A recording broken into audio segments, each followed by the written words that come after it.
Good evening, I guess. I mean, it doesn't really feel like the evening because it is beautiful weather. The sun is still up. My brain is packed full of endorphins as a result. And I am off to Vienna tomorrow. So good evening, afternoon, whatever this weird, purgatory is where it's still light, but it's late enough to be evening, but it doesn't feel like evening. And thank you, Slim Shady, for the subscription. It is fantastic to be back. It is fantastic to have some actual stuff on stage that we can look at, that we can show you today, because rehearsals have started. We've had the first rehearsal now for all of semi-final one. We have photos for some of these. Thank you, Maiju. Thank you, Danda, for the subscriptions. And so today we are going to show you those. And we are going to talk about what we feel is, so much Eleni Ferreira. We are going to talk a little more about what we feel about this semi, having seen these rehearsals, whether it's changing our views on how things might end up. But obviously, couldn't do this alone. And for that reason, I have brought somebody along with me. And that is, of course, Jay, who is also going to be in Vienna with us. Hi, Jay. How are you, Jay? Hi, Gabe. You also look glowing. I feel like we're both glowing this evening. I'm full of beans. My skin, even though I still have these little bits of red, in general, my skin has been amazing this week. So I'm full of energy. Thank you so much for that membership, my Merhan. I thank you for. Thanks. Appreciate it. Yeah. How have you been, Jay? What's going on in your life? I have been working a lot this week, so I have money to actually afford Vienna. And today I went shopping, bought deodorant, a toothbrush. That's it. See, these are things that I would have hoped you'd already had. Well, okay. It's to go away to Vienna with me. Okay, fair enough. If that made any sense. Yeah, we've been packing this weekend, and obviously there's so myself and Cynthia are both going to be there, and we are having to be tactical about. There we go. Sorry, I just realised my microphone was set wrong. Am I loud enough now? That's crazy loud. Oh. Sorry, I just realised that my I can turn you up a little bit here. One sec. There we go. I've turned you up on my end. Okay. And we're at the stage where we've run out of bag space. So we stuck our bag on the scale. Ryanair's checked bag maximum is 20 kilograms. Stick it on 21.5. So we've been reallocating things to different places. And immediately after this stream, I'm pulling everything, all the bits out, all of my lights, my camera, my microphone, everything, packing that all away. And we're going to be on the plane tomorrow lunch. So it's really exciting. B, thank you so much for the €2.49. So we're going to see how this stream goes. We actually didn't do first rehearsal live streams last year. We just kind of let them go. But the way things have fallen, I thought it'd be a nice thing to do. If we feel like this format works, if there's enough to talk about, because obviously that's kind of limited, right, with what they give you in the first rehearsals, maybe we'll do one for semi-final 2 or a kind of overall one in a few days' time in the week. I mean, I will be in Vienna, so it will be nice to show you the new Gabe house, which, by the way, is 2 minutes walk from the press centre. It's excellent. And Perfect. We've had a number of guests confirmed already that I'm not going to tell you because schedules move around a lot. Someone might have to cancel. I don't want to embarrass someone by saying in advance. I also want to say there should be a video on Friday if my plan for the video comes together. But it is contingent on somebody having time who is extremely busy. It is a video that you guys would love. Like, you would love it if we could do it. But I have to actually make sure it's happening first. So no details yet. If not, sorry, no video on Friday. But there will be obviously tons and tons of live streams, all through. We've got a bunch of pre-recorded interviews planned as well. So our key priority for today is going to be looking at semi-final 1. Now, I'll put it up on screen. Here are the participants of that semi. And hilariously, it's actually quite good we're doing the stream today because we have photos for almost all of the songs in this semi that are worth writing home about. And then you have the second half, which is just kind of almost, universal omni shambles with only a few exceptions where we have less details. But we have descriptions for everyone. We're going to go through all the descriptions. We are going to try and extract the information that we can extract. And we're going to see what is going on. That means, of course, starting right at the top, we're going to just go in order today. I think that makes the most sense. Obviously, the big five haven't researched, so we are going to be skipping them. But Jay, before we start, I want to ask, of these songs of varying quality, who were you most excited for, and also who were you most curious about? Because obviously, I'll start. For me, obviously, I'm excited for Finland, but I'm not that curious because I know what we're getting, right? As an example. Yeah, exactly. So who are you most And like excited to see, and who are you... Yeah, sorry, go on.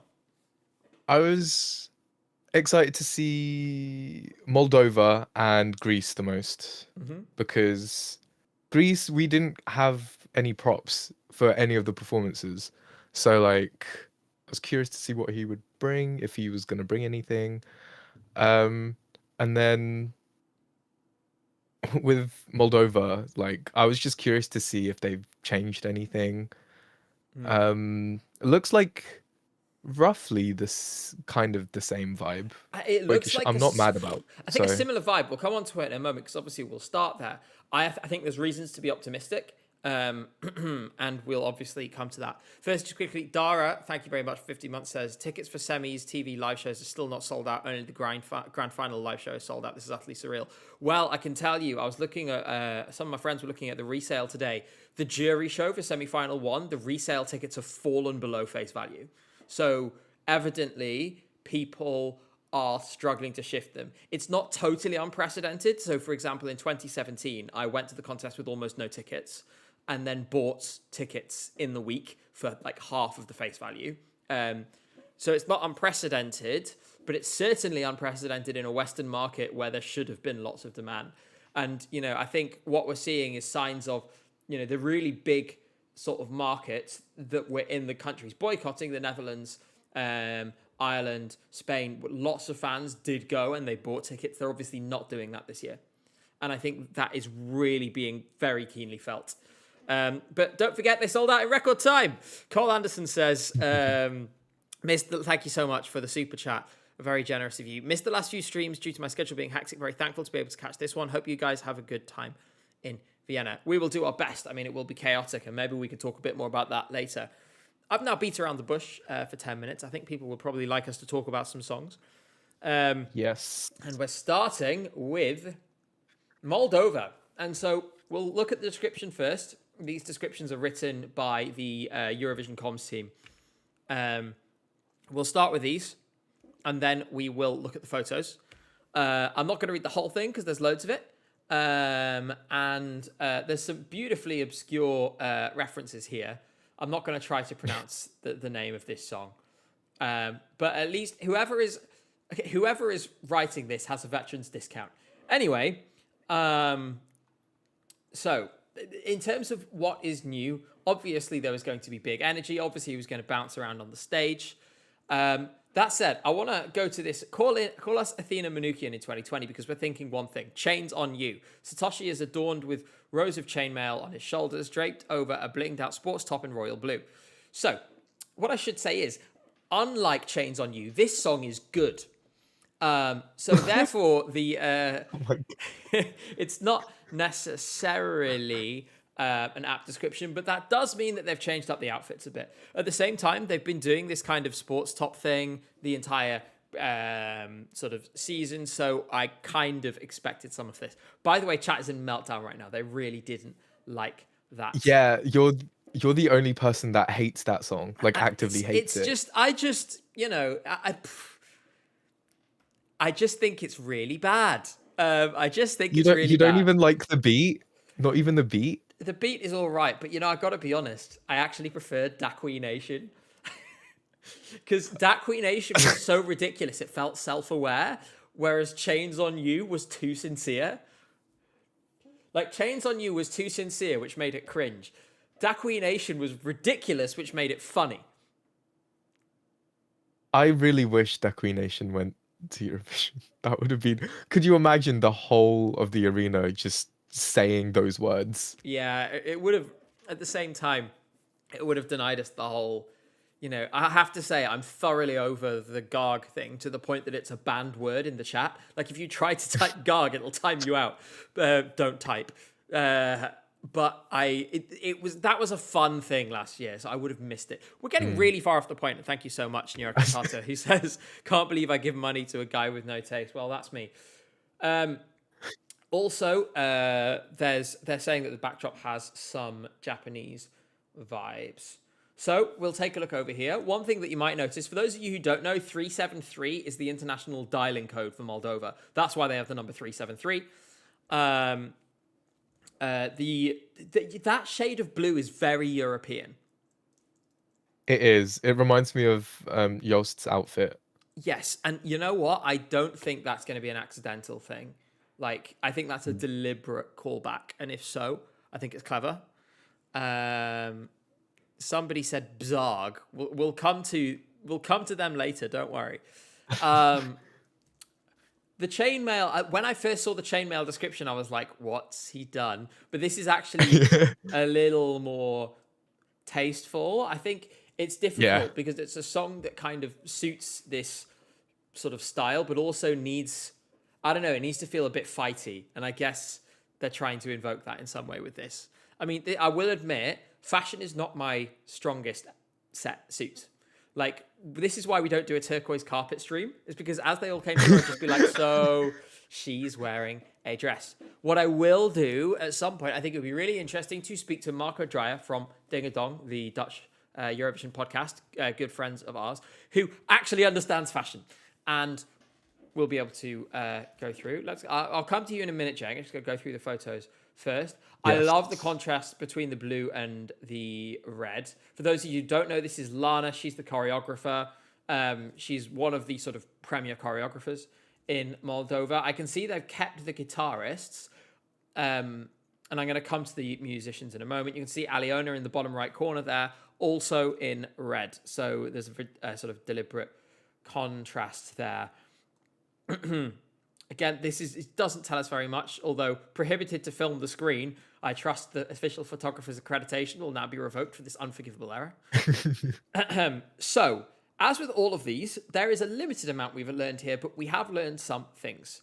Firstly, I think the screen looks less naff here than I thought it looked when it looked than I thought it would be when it was revealed, because I thought it was maybe a bit narrow. I'm interested as to why they kept the band, because the band it was quite a stationary part of it in the national final. I felt like maybe that was they were underutilized on stage. Maybe they'll change that. Maybe there'll be some interaction. Maybe they can alter it. But overall, I like the look of the energy. I also want to highlight, where's the photo with the camera? There's a wider version of this somewhere. I'm not sure this camera is stabilized. And also, this is really close in. Like, this is going to be such a tight and energetic shot. And that gives me hope, because the shots for this need to be, you know, the national final is one of the things that the Moldovans struggled with, right? Was that they weren't very dynamic, wasn't enough camera cuts and so on. This looks pretty good. Jay, feel free to tell me where you want me to scroll. What are your thoughts? First of all, I love his outfit. Where did he get those cargos? I need them. They're really nice, aren't they? And the jersey too. I love a nice looking jersey. I need that. It just looks really nice. I'm just gonna be like rating all their clothes this entire stream. That's Lana fine. looks amazing. Like as you said, like the contrast between these colors is really nice. I love her, like, those shoes. Those are some proper stompers, by the way. Yeah. Like, those are some proper Those stompers. Doc Martens. I'm not sure if they're Docs or something else custom, just because of the chains on them. I don't think they are. Yeah. I think it's really clever because, like I said, I was worried about the chainmail maybe looking a bit naff. But I think it's really good the way they have kind of interwoven it. Like, the dress doesn't clash with it. Like here, I think she's kind of giving like warrior princess, which I imagine Yeah. was the aim, right? And I mean, it's a pity we don't have a close up of Alione here, but it looks like a lot of the similar kinds of vibes. I I also love how the color scheme is like the color scheme of their flag. Like that's a nice touch. About the band in the back, I think without it, the stage would look really empty. Okay. So I think they're there to kind of just fill the stage and bring some more energy. I still think the LED screen looks a bit too narrow. I feel like they could have made it a bit wider. I think the thing Like is this isn't. we've become very used to these all across like LED screens, right? Yeah. 2023 had that massive one all the way across. 2024 had that one that sort of separated in the middle to reveal the green room. 25 obviously had the arch, and they've scaled this back. I will say, you know what? I'm glad this isn't a rotating kinetic sun. Okay, fair enough. Like at this, I do think that the last few were better, but I think I would much rather have something that like this that works rather than a farce like we had in 22, Yeah. which was a real disaster. Jeff Ball asks, when are you going to Vienna? The answer is tomorrow. I'm going tomorrow. We're going to have a bit of a more relaxed week this week, and then things will get very, very intense. Just finalizing the stream schedule. You're going to get a ping on the Discord probably in the next few days about this. But basically, you can expect it similar to last year, where on live show days, there will be one stream in the afternoon.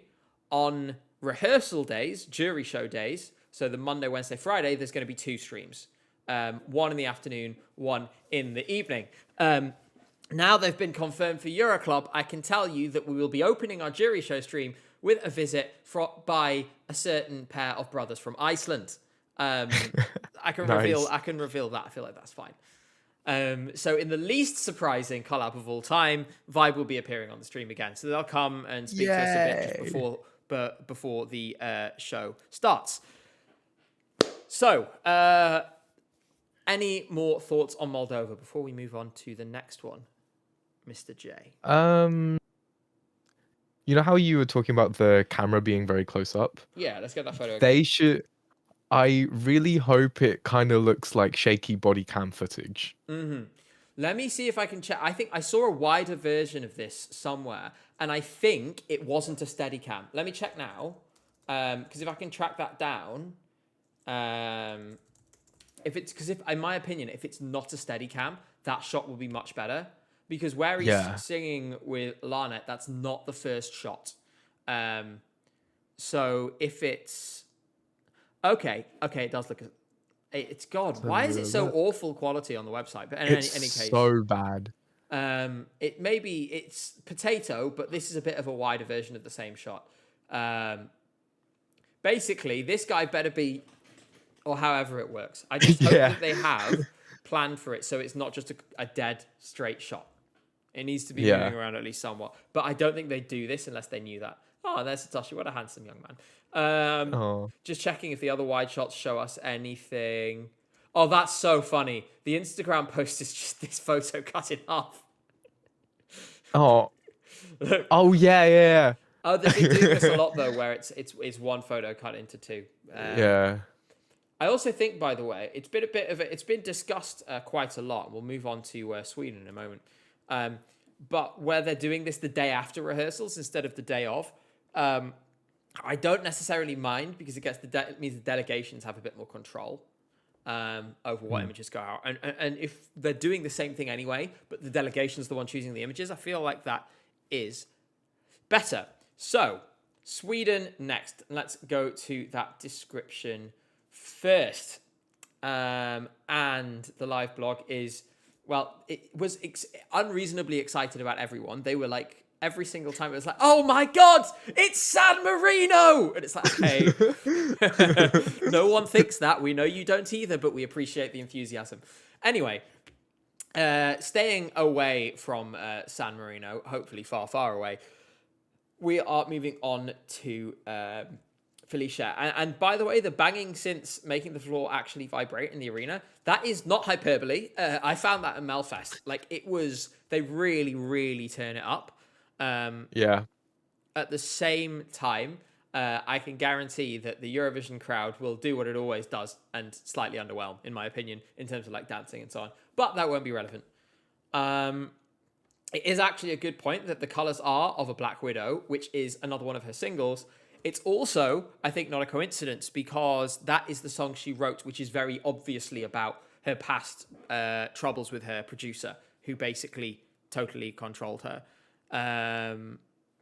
By the way, RG, say hi to RG, Jay, because they're watching in the Philippines where it's 2:22 a.m. Hi, Filipinos. And Love you'd you be guys. excited about that. So I think this is a deliberate reference. I think the song in general it has references to it. It isn't entirely about that situation, but I do think the choice of the colors, and I'm going to ask Felicia actually if we can get some time with her. I think it might be a bit of a kind of like, fuck you kind of thing to go with that specific set of colors. Beyond this, there is, as far as I can tell, this is the main detail I'm interested in. Batting away the lasers with bare hands. She did say something in her interviews in pre-party season about having some kind of laser effect that's never been seen before. That's often hyperbole, but I think in this case it might just be that it's a specific, this is what she was talking about, that they are using some type of laser that has simply not been used at the contest before. It might look like something we've had before. At the same time, there are certain types of lasers that I've seen at Melfest. Like there was one in Marcus and Martinez's first effort, which has never been used at the contest, only in Melfest. So they might have some tricks up their sleeve. So it's going to be similar by the looks of it. And I imagine we'll have the same effect again. Take a quick look at the photos. Fun bit of trivia. So Melanie Weber, who has written a bunch of Eurovision songs actually, is a offstage backing vocalist for this. Nice. So, it's all sort of the Eurovision world. It's all very connected. And the other thing is I don't know if you knew this, but the producer of the song, Alden Agner, his, I think, fiance is Silke, who was in MGP this year. Oh, damn. Yeah. And she, in turn, is the female voice on Echo in Imai by Yorna. Not Yorna. What? You mean Yorna? Yeah. Yona, yeah. Yeah. What? There you go. So it's all interconnected. And I love that Alden Agner was the person who produced Echo in Imai. And that's what set off the whole Queen of Kings thing. Echo in Imai was the first one. Anyway, the photos, to be honest, don't teach us very much. Apart from this showing that they have managed to make the whole thing still work without, and I'll get you the full version of this actually. Give me a moment. Whoops. Jump scare. Felicia. Sorry, the photos are just total bin quality, but so you can see the Instagram one actually in full. Here it is. The Black Widow reference with the 8 hands is obvious. I actually really like this with this many dancers. I think it's fine with 4. 6 was kind of not needed anyway. Apparently, if I change the 400 in the URL to something else, also if I just go like this, well, that didn't work. You got one guide. It did work. Oh my God, I got one guide and they were telling the truth. Okay, that's a lot better. I can see it. Yes. Okay. Thank you so much. Whoever said that, just changing that number of the thing, perfect. It looks cool. This shot is incredible. Yeah, it's unbelievable. And I will say what I really hope for this is that it just needs to be as slick and well-defined as possible. The one thing that we've seen in the past with dark colors, I think back to Angelina Mango, for example, because it was like sort of black on black and all these dark blacks and reds and stuff, it kind of blended with the stage a little bit.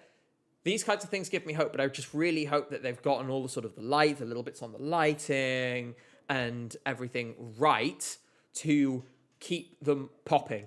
That's why I have to say I'm really pleased to see Felicia, has these red bits on her arms and legs because it's going to keep her defined, right? Yeah. Like you're playing her in Just Dance, Keep dancing. No, keep doing No, it. I think I'm gonna stop. Um, Yeah. Okay. the thing is, I'm glad they didn't change anything. It's because with Melfast, obviously, we know that they're not really going to change all that much. What I Yeah. will say, though, I think it would be an interesting thing to talk about here was that there was a bunch of people were surprised about the fact I didn't list this as one of the underdogs to win, at least in my video on Here's Who Will Win Eurovision. And I have to say, I understand. I deliberately kind of chose songs for that underdog category, like which were, and I did say, number one, it's a fool's errand trying to predict underdogs. Number two, if it gets wide open, all kinds of weird things could start happening. Part of me was thinking, well, it's going to be really boring if I go to the section where really I could name 10 or 15, and the first thing I say is Sweden. Like, if I'm naming dark horses for the fun of naming dark horses, and I was very clear in the video that that was what that section was about, naming Sweden would be the dullest possible thing I could do. But with that in mind, let's have the conversation. Do you think Sweden could win Eurovision? Ooh, See, I was gonna say yes, but I don't know. I feel like this sort of genre in Eurovision doesn't really win, but it does do well. So I have no idea. Mm, I'm gonna say because this song is so good and the stage show is so good, I'm gonna say yes. I think it's one of the ones where it's like, okay, this wins in a world where the number you need to win is 400, and she gets like 200 on each side. Not impossible. Yeah. I'd be surprised if it did that well in the televote. I think maybe 120 to 140 is more likely. But it's. I guess it's not out of this world. That said, yes, I will do a poll because I know you want it. Right? Can Sweden win? I will say, I think I was more optimistic about this at first when it first won Melody Festival. And I don't know why I was like optimistic. I was optimistic. And so we're getting the poll in now. Go vote. All of you need to vote right now. It's really important. If you don't vote, all kinds of terrible things are going to happen. And also, if enough of you vote, I will give you lots more polls. I promise. You can have lots of polls. Polls about whether people are going to qualify. Polls about whether people can win. All sorts of things. But yes, I'll give them a minute to answer there. I just think it requires... If it was going to win, it would... There'd be an awful lot of like six and... I'm not going to say it. 5s, 7s, 6s, that kind of range. I stopped myself that time. I was absolutely not. 5, 7, 6. That kind of score range. Yeah. To sort of get it through. People are comparing it to Unforgettable. Two things. Firstly, Unforgettable was a host entry. Host entries, people always kind of, go, oh, well, they're the host entry. I'm not going to vote for them, right? I think the bar is kind of different. And I think Marcus and Martinez would have done better with their song from the previous year, or if that song had been in a different year. And they still did pretty well. They came like 10th or something. Yeah. This is more accessible than that. Felicia and her voice, it doesn't feel cold or alienating. Whereas in my opinion, the Marcus and Martinez staging was super like rock solid, super like flashy, but also it was impenetrable. Like you couldn't really connect to it. It was technically impressive. Yeah. But it was that kind of hard and shiny sort of thing. And hard and Like shiny, too polished. yeah, hard and shiny packages, not the way to go. Also, on the same note, the other example people talk about is Red Sebastian. And I mean, that went wrong in a number of ways. But Jay, why do you think that one didn't connect with the public? Well, yeah, with the public. Maybe it would have done with the juries. You know what? I'm still very confused onto why that didn't qualify, to be honest, and why it did so badly. Like, I don't think it was forgettable. I don't think it was bad. I quite enjoyed it. But then again, I was in the arena. No, but then I watched it on TV. I don't get it. I still don't get why he didn't qualify. I have a sort of dual theory. I think, firstly, That I remember we all went wild over the rehearsal clip. The problem is that the rehearsal clip was the only cool bit of the staging. There was so much potential with that like multiple Red Sebastians effect. They didn't capitalize on it at all, in my opinion. Then to be honest, I thought it was a little bit. No crowd noise didn't help, but also I thought it was a little bit shrill, and I think that may have turned As people vocal. off. Yeah. Also, he shouldn't have humped himself on stage. That was weird. Yeah, that was a bit strange, wasn't it? Yeah, Oh the well. self-humping. Put that on the list of things not to do on a Eurovision stage. I'm going to end the poll now, and it's 66% of you say no, Sweden cannot win. 34% say yes, and 700 of you voted on that. Well done. Let's see if we can keep that mark up. See if we can get somewhere close to that. This is way more accessible than that, in my opinion. It's also a better EDM song. It's better structured. It doesn't have the shrillness. I think it fits more into what people's expectations are when it comes to EDM. And it's great to see someone deliver a female EDM vocal live so cleanly because it is so difficult to do. Yeah. Someone says Colleen was better. Listen, I feel like we're gonna have to. I wanna like buy you a pint and sit you down to tell you this, but like that song was fine. No, It was fine. It's not as good as this. I'm keeping my mouth closed. I think they're equally as good. Okay. To be fair, this song couldn't be on the FIFA 2001 soundtrack, but We Will Rave could be. Yeah. Europunzel, thank you so much for the €2.49 says, Televote looks for a good melody. Sweden has it. Yes, that is the thing. And also that break is so instantly, like it catches you straight away. You remember it the first time you hear it. And you hear it like 3 or 4 times in this song, so it will definitely catch on. This stinks of Sweden bias. It's just good. Like, I've already said I don't think it can win, or if it's going to, it's like a tiny, tiny little window. But, like, I don't think it's unreasonable to say that this is better put together than those other examples that we just gave. Hilariously, just like Unforgettable, it's also a product of the Norwegians. Let's move on to our next, which will be... I just liked that photo. There you go. Well, you're welcome, Felicia. Moving on to Croatia. Ooh, okay. Who are, like, these shots, I have to say, of all of the first rehearsals, these, Incredible. to me, felt like some of the most distinguishing, most... Where are they? Oh, they're not here. Where have they gone? What? Okay, well, I can't show you that one in full. These are some of the best and most promising shots. Let's start here. This is gorgeous. I want to know how they're doing the camera angles for this.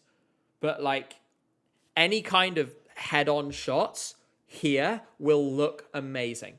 I really wonder how they're going to interact with that background and whether, because what I'm looking at, like those hills sort of things at the bottom look like they're moving in some way. Even in this photo, it feels like there's some kind of movement.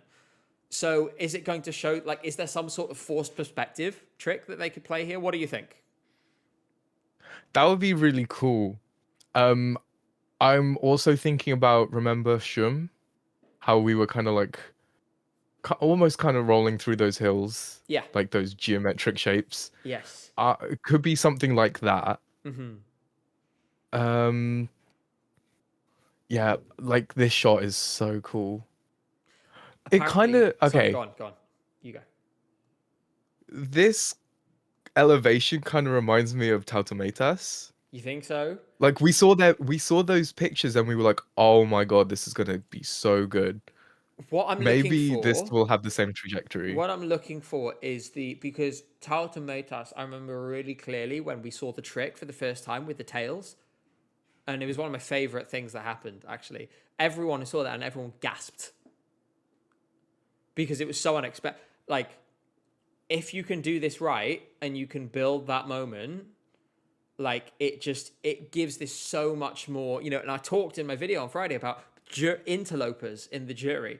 I don't mean that term in a negative way, but we're looking for songs, we're looking for stagings that will bring other songs into that jury picture, because that is good news for Greece and Finland.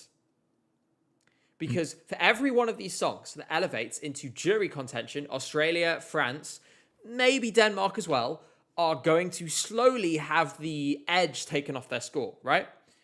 And that then means that none of those songs can win without also doing very well in the televote. On the other hand, if you're Greece or Finland, in Finland's case, where there's kind of strength on both sides, I think is the general consensus, and that they might be a consensus victory where they don't win either the jury or the televote. Or if you're Greece, where I think that has to go big with the televote to win, and we'll obviously come on to Greece shortly, then things like this is very good news for you. And obviously it's very good news for them because it means they're going to do better. Amelia says, I think Lelek won the first look for me. It's the biggest difference from the national final, and they really seem to have elevated. Also the best fashion. I can agree with most of that. I can agree with most of that. The other thing, by the way, these flying chairs. That means we're going to have 2 songs in this half with flying chairs. Literally, it's the Roxen staging shot lives on in Eurovision. For those collection of photos. God, for those of you who haven't seen it, the Roxen staging shot is this sort of proof of concept from 2020, with all of the chairs in the air, literally exactly like, well, sort of like this and exactly like what Finland are doing. And again, of course, we'll come on to them. Pictures are on page 2, by the way. So let's quickly go back onto our image bank. We could go over here. Boop. Ah, yes, Eurovision. Your site is so functional. Can I have page... There we go. Okay, it worked now. Right. Lelek, hello. Oh, there we go. That one's the same. That one is... Let's take this one and this one. This is just aura farming. Anyway, let me... So, apparently, I could just type 1200 in here, and it will magically... Boom! There we go. So, and then I'm going to do the other one, and then we'll have a look at these again. The thing is, right, I love things like this. This looks gorgeous. I'm just conscious that this is coming through the lens, pun not intended, of a single shot that has been carefully chosen and potentially maybe color graded and stuff to maximize the effect. How is this being used on TV? Because this is interesting. But what's the context? Is it the end? Is it the start? Like, I just want to know. And then this one, let me show you the other one again. Again, I presume this is earlier because we saw that first shot, which was this one, where they're all in formation. This feels like this will come later. And obviously it would make sense with the flames, it's towards the end. This obviously is earlier on. I'm super curious now about how they're going to open this thing up. Shot. Sorry, go on. This shot is so nice. Mm-hmm. That's going to look really cool if they get the camera angles right. Yeah, I just really hope they do. How pleased are you that it's totally different to Dora? Oh, I'm so pleased. Thank God. Oh, I'm so pleased. Jesus. No offense. But I just, to be honest, I think Dora's... Dora doesn't execute concepts well. We saw this with Baby Lasagna too, and obviously Zevin, but Zevin is a special case. I think Zevin didn't execute Zevin's concept well, and it's so. And also, that is really nice because I remember in 2024 we saw Baby Lasagna on stage. It was a big upgrade. To be fair to Marco Bośniak, we saw Poison Cake on stage. It was an upgrade from the national final. Still a terrible song, but it was an upgrade. Once again, I kind of rather it was like this, where the national final was underwhelming, and then they go away for a month and a half and produce something great, than the other way around. But yeah, that's how I feel about that. Any more thoughts on Croatia? And then I think I'm going to run another poll. I'm going to ask you whether you feel like Croatia could be in jury contention. Grackle of Welchmet says, I'm worried one of the singles was a bit out of tune. Have we heard them perfect live yet? No. That's obviously a bit of an elephant in the room. Maybe it'll be fine. We don't know. There's 5 of them, and you can have up to 6 people. So maybe they'll have someone doubling somewhere or something. And Nero, thank you so much for the $5. Says, HRT starves their national final artists of funding to elevate on the Eurovision stage. How are they so good at it? They seem to have got They into the are. knack of it since 23 now. It has been really, really solid. No, HRT is yeah. They seem to do something right when it gets to this stage. I'm gonna do They a poll. they they let the gag marinate. They do, what That yeah. like it's a sourdough or a bolognese or something. Like it's a steak. It's like raw at first, but then they let the gag marinate. Uh huh. A steak is easy to overcook, so it's actually a good analogy because you want it just right in the middle, right? Exactly. How do you have your steak, Jay? I like a medium rare because it's not like I feel like people that have it well done are sociopaths. I also don't understand. By the way, the poll is up, and your question is: can Croatia reach the top 3 in the jury? I want to see how many people are getting extremely overexcited about this.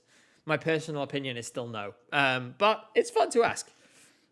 I have my steak rare or medium rare.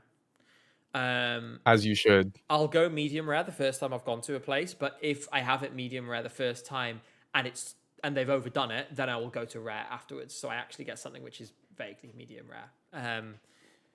Well done steak is a crime. Well done Yes. steak is not something that It's should be like allowed. it's you're chewing into a tire. Yeah. Like please don't. If you bring me a well done steak, I'm just gonna slap you with it. It'll be like a board. Yeah, it will like crumble after I slap you with it. And So, that's what we thought about Croatia. yeah, I have a few thoughts to share from chat. Tau Tomatoes, Eka official says, Tau Tomatoes didn't even get top 5 in jury. There ain't no chance Croatia is somehow getting top 3 with several others having jury-friendly songs. Yeah, I'm inclined to agree.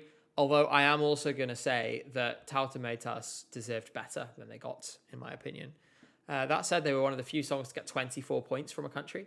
The country was Lithuania, but, you know, yeah, it counts. One of the other combinations was Azerbaijan gave 24 points to Israel. So make of that what you will. I'm ending the poll. We have 590 votes. 591, actually. I'm going to end it now. Go on. So 593 votes. 75% no. Can Croatia reach top 3 in the jury? So what we're saying is, overall, we like these photos. We're excited about these photos. We don't think it's going to launch them up particularly high. At the same time, I felt it was a probable qualifier anyway. The conditions are good. They have Serbia. They have Montenegro. I feel pretty more confident about it now, Jay. How do you feel? Yeah, it's just their vocals now, in my opinion. Like, it looks like they have the staging, like, nailed. It's just the vocal. But that can be fixed, right? That's... Yeah. We... Yeah, hopefully. It's one of these things. Hopefully. It's like it's almost imperceptible, and it might be that lots of people don't pick up on it. I don't know how many of you have been feeling this, that there's just at the pre-parties and stuff and at Dora, it was like someone was very, very slightly out. It is the tiniest thing, but just enough to perceive it. But I couldn't even tell you which note it was in the harmony. Maybe that it'll be fixed. Let's be optimistic, guys. Let's move on to Greece. Yes. Yes. And this is actually one I'm going to quickly show you the odds just to catch you up if you haven't been paying attention. Greece has really surged in the odds. It has gone up from 8% winning chance on the 26th of April to now 16, and it's really solidified itself as second in the odds. This has come on the back of the fact it did very well with the Euro Jury, which is a yearly thing run by the news site Eurovoix. I think it is of limited appeal to me this year because a lot of the juries had either one or two people, and like they couldn't get anyone for Sweden. And I was like, come on, you couldn't find anyone for Sweden. But I have to say, at the same time, it is something that has shown us some indications of where things could be going in the past. It predicted Isaac from Germany doing very well with the jury in 24, for example.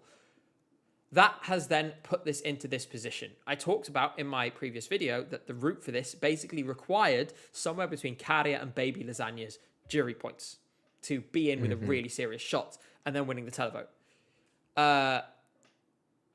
I'm more confident than I was when that video was released on the basis I have more information now. But what I think is also significant is we're starting to see details of the staging. Obviously, he was always going to keep this outfit, and that is fine. They have a big box. They have a really, really big box. Also, note, no microphone. Also, no microphone. So I guess he's wearing I didn't even notice that. I guess he's wearing a face mic for this. And Olga says, I'll buy you all Alfredo espresso in Greece next year if we win. Listen, Olga, if we win, you're going to be taking me and Jay and Cynthia and all the rest of my team round a tour of all of the best restaurants in either Athens or Thessaloniki. So start researching. Please. And he does have a Madonna mic, which is visible in one of the photos. Oh yeah, you can just, it's almost imperceptible, but you can just sort of see it. So, Jay, how did you feel about these photos? And how do you feel I'm excited. I'm excited about the scooter. He's riding a scooter. I'm excited. He's good. Look at it. Oh, it's glorious. Oh, I'm so happy. I wonder why. It's curious, isn't it? But notice, no prop in the background, but an onstage projected frame for where the prop is going to go. So the prop is going to appear at some point during the song. Logically, right? Yeah. They're not going to take it away, surely.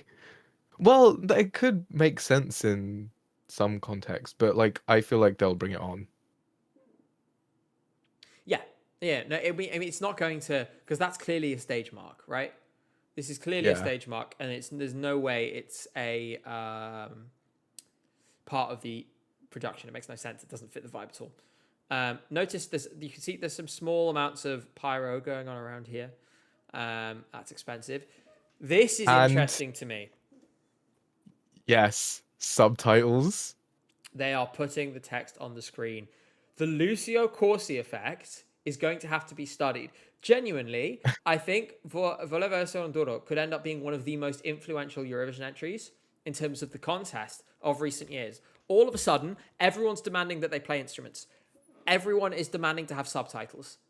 Like, it completely changed it for these things.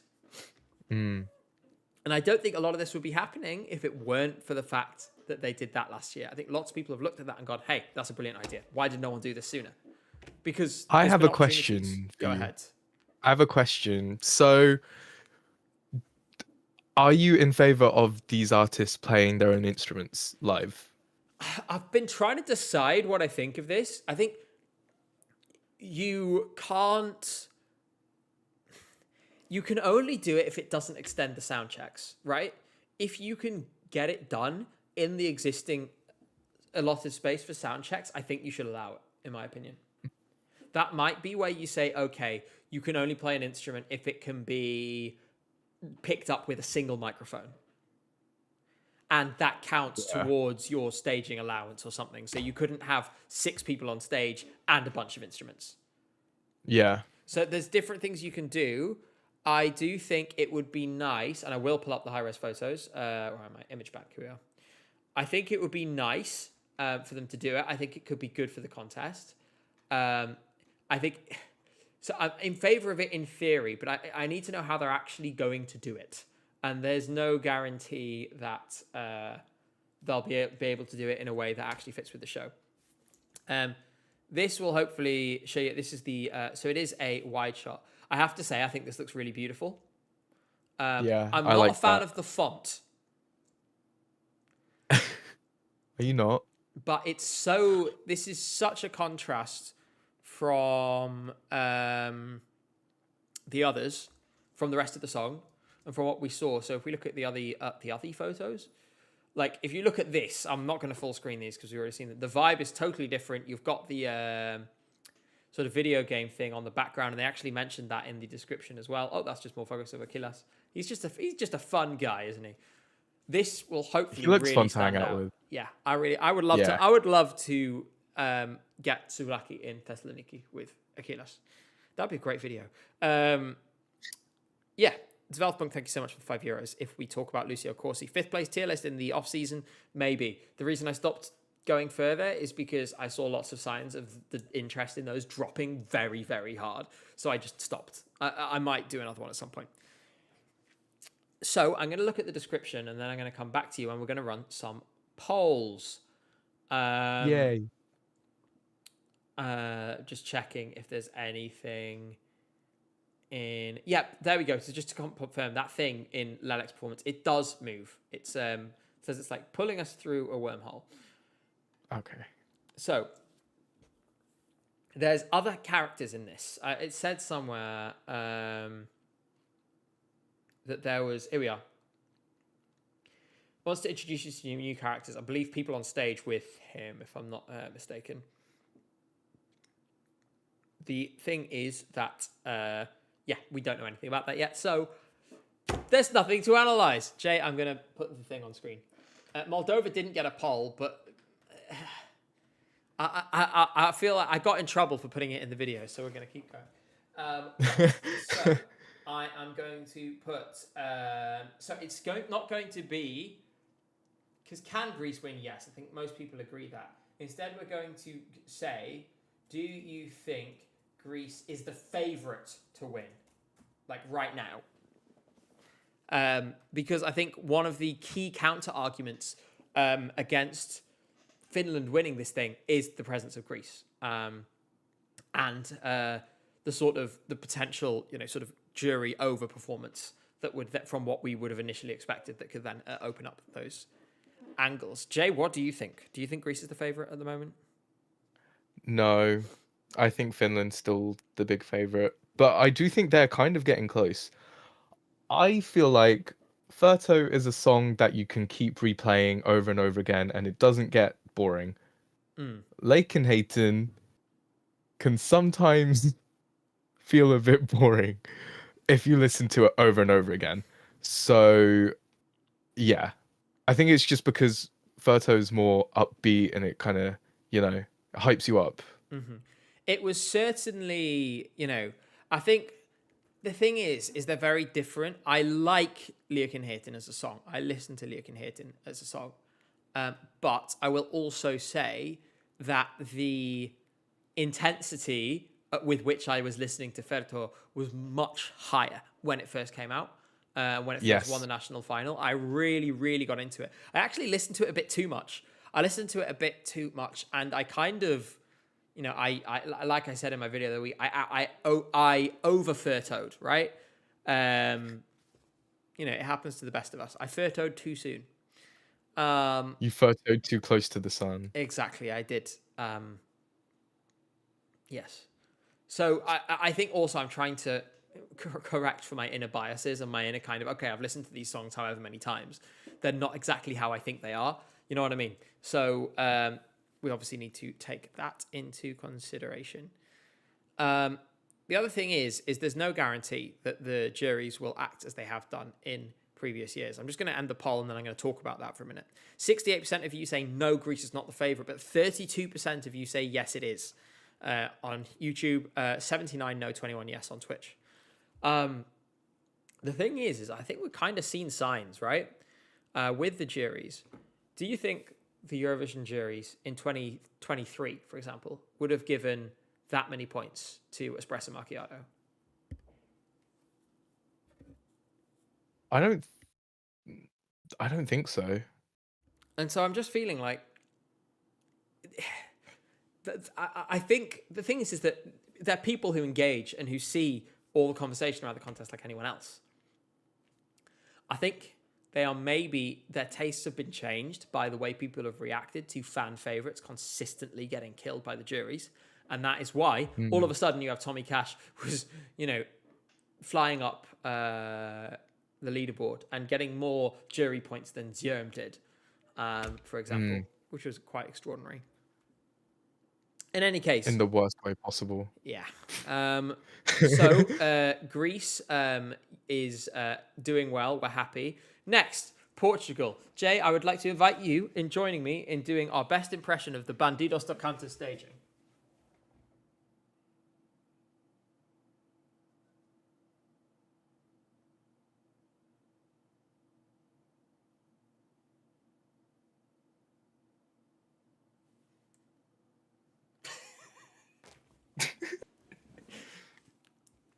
These are just some dudes. I'm sorry, but did you find them on the street? They just look like some dudes. Maybe they're not wearing their stage outfits yet. Maybe, I mean, I like, we'll hope have a not. quick look. And like, it's just like it's the same. It's going to be the exact same, isn't it?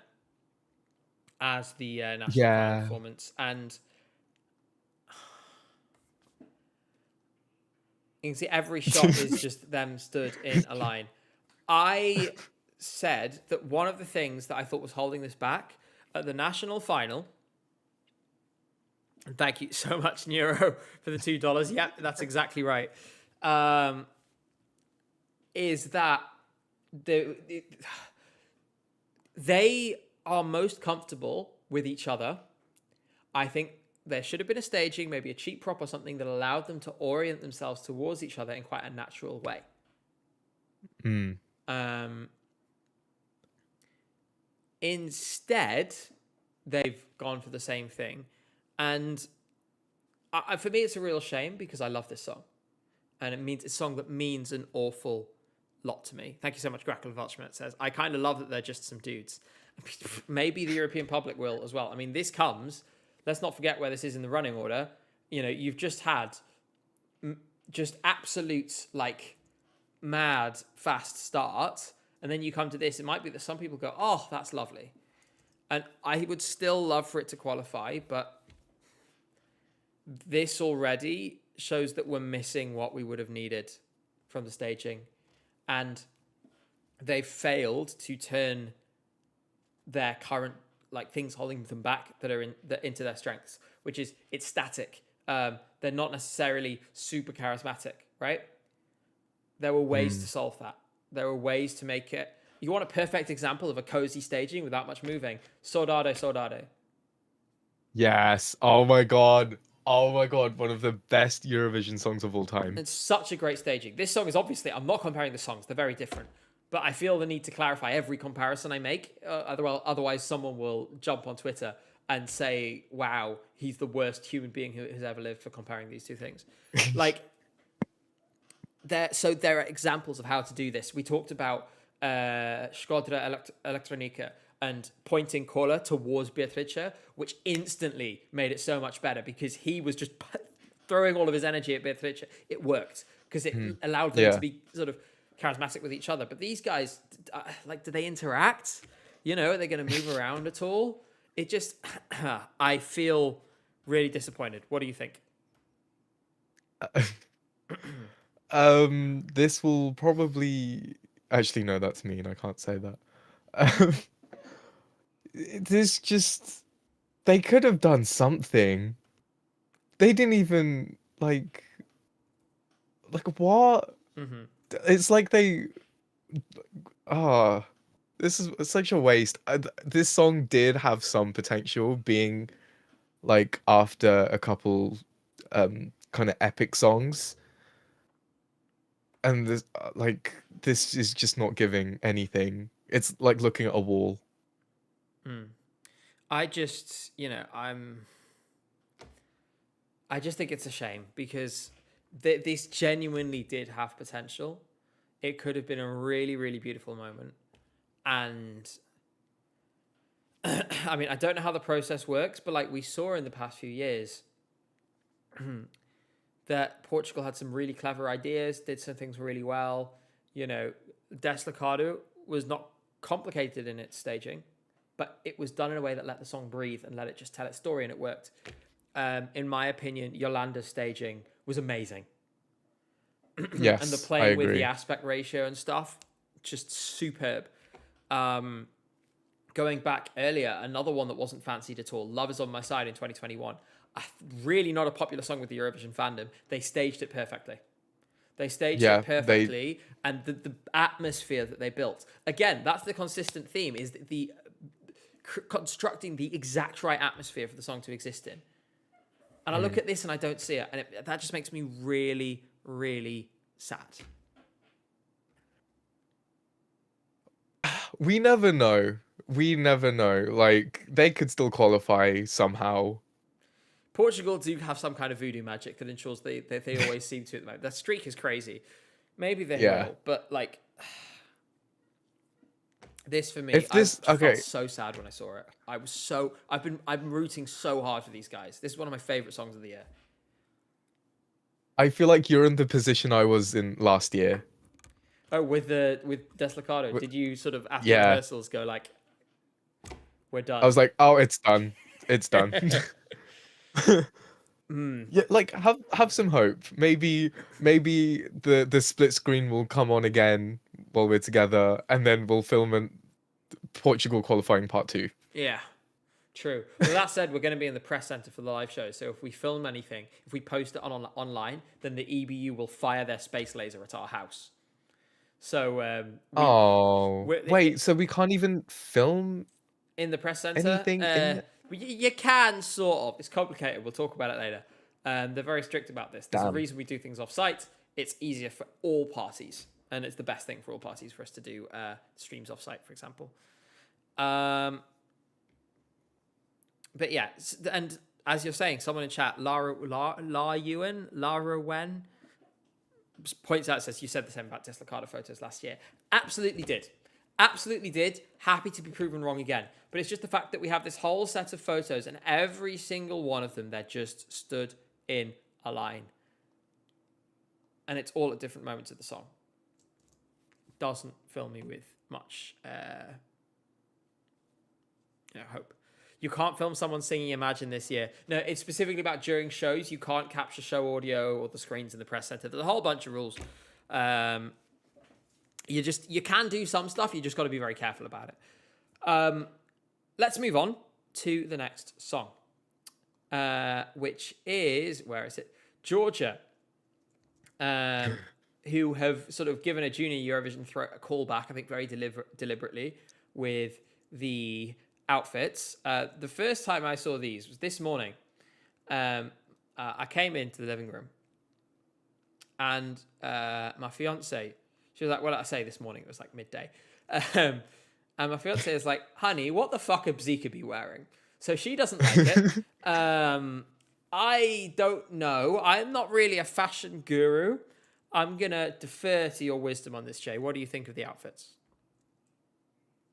They look like Power Rangers. Or Spy and Kids. I don't know if...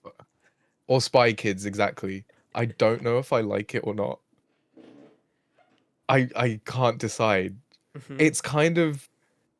It's okay, but also like, why are they yellow?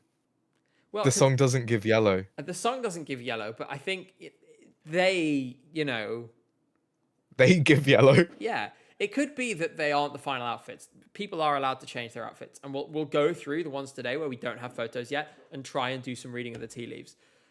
We know at least one of them is changing their outfits. I kind of hope that's not the final outfit, because if they are like referencing their song, their junior Eurovision song, they need to let that go. I'm torn on it. I think it's kind of fun. I think it's silly and fun that they're referencing the silly buzz song. Come on, Jay. I know you were. I don't know. I know you were like 4 years old when that song won Junior Eurovision, but like, it's what year was it? 2008. I was 6. It's an extremely difficult song to sing as well. I'm not going to try it, but I've tried it. I've tried it before, and it's tough. You rapidly, your zubba zabba zubba zab rapidly gets out of time. Anyway, so zap zap zip zap zap zap zap zap zip zap zip. So we, of course, this is Bzika, and Bzika, for whatever reason, have decided to bring along with them Bz's artificial intelligence, because this is all AI generated. Bz's artificial intelligence? Can you stop? That's the worst thing I think you've ever said. What, you don't like bizarre fish? Shut up. Oh There we my go. There's the full god. photo. Let's have a look. Maybe it's not AI and they purposely made it look like it's AI Yeah, because their song is apparently about AI. yeah, it's weird because the song feels really anti-AI, but like if you look at the things on their necks, for example, there's no symmetry whatsoever. Same with the in between the shoulder pads and the main thing. Again, no symmetry. They're totally different on each side.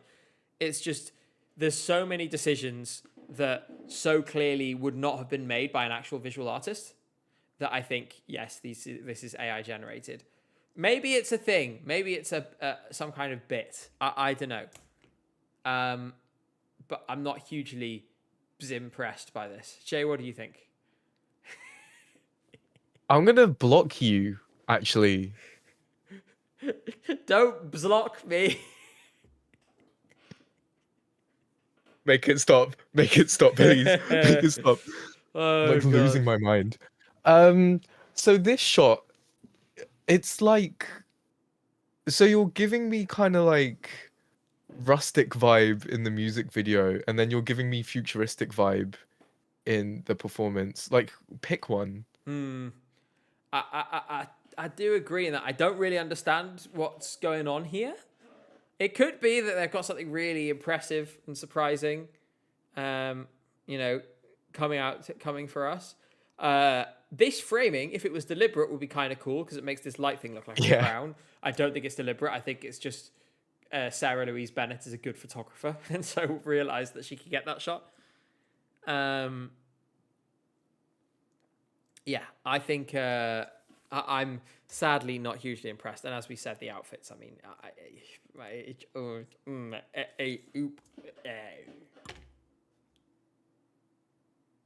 That was a really cool language. Is but that you Luxembourgish? know what I mean, right? Like they're just Yeah. that. Great. Okay. That's interesting question though. Right. So let's say Portugal's a wash. Portugal's gone. Georgia is gone. Qualifiers: Moldova, Sweden, Croatia, Greece. I think uncontroversial. Finland, Yeah. uncontroversial. Israel, very Yeah. controversial but obvious. Um, Yeah. that is 1, 2, 3, 4, 5, 6, 7. Three more places to go. Lithuania, Montenegro. Yeah. Could it happen? I'm starting to think it could You know happen what? because You know Georgia and what? Portugal have both dropped the ball.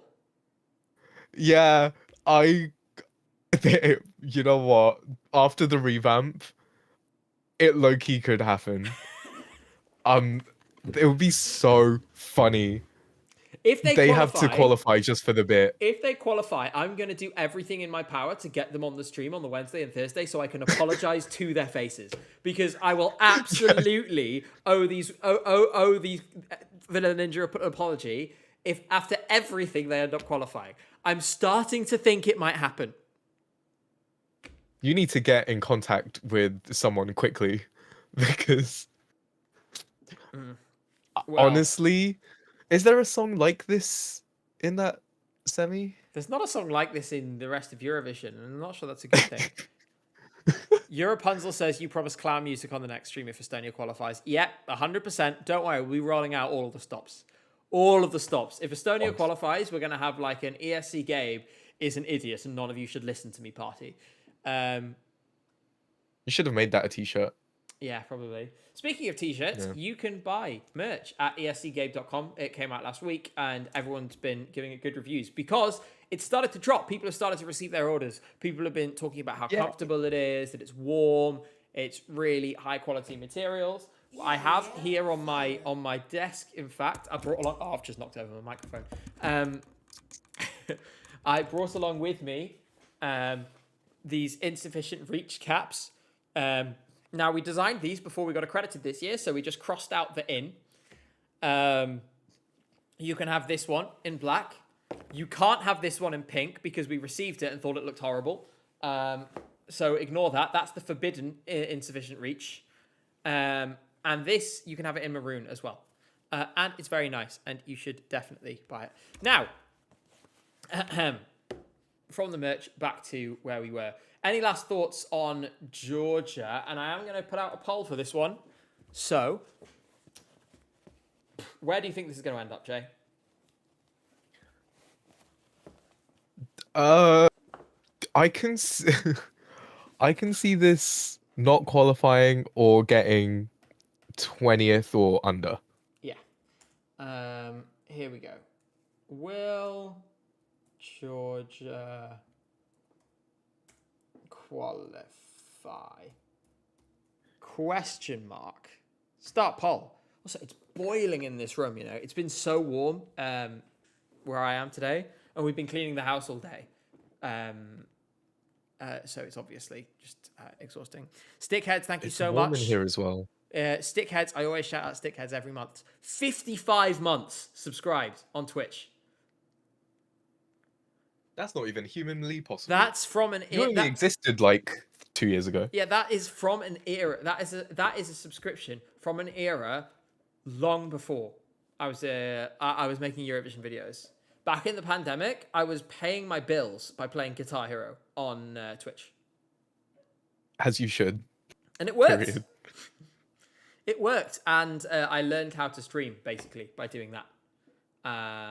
By talking to yourself when you have 3 people in chat, max, talking to yourself for 2 hours.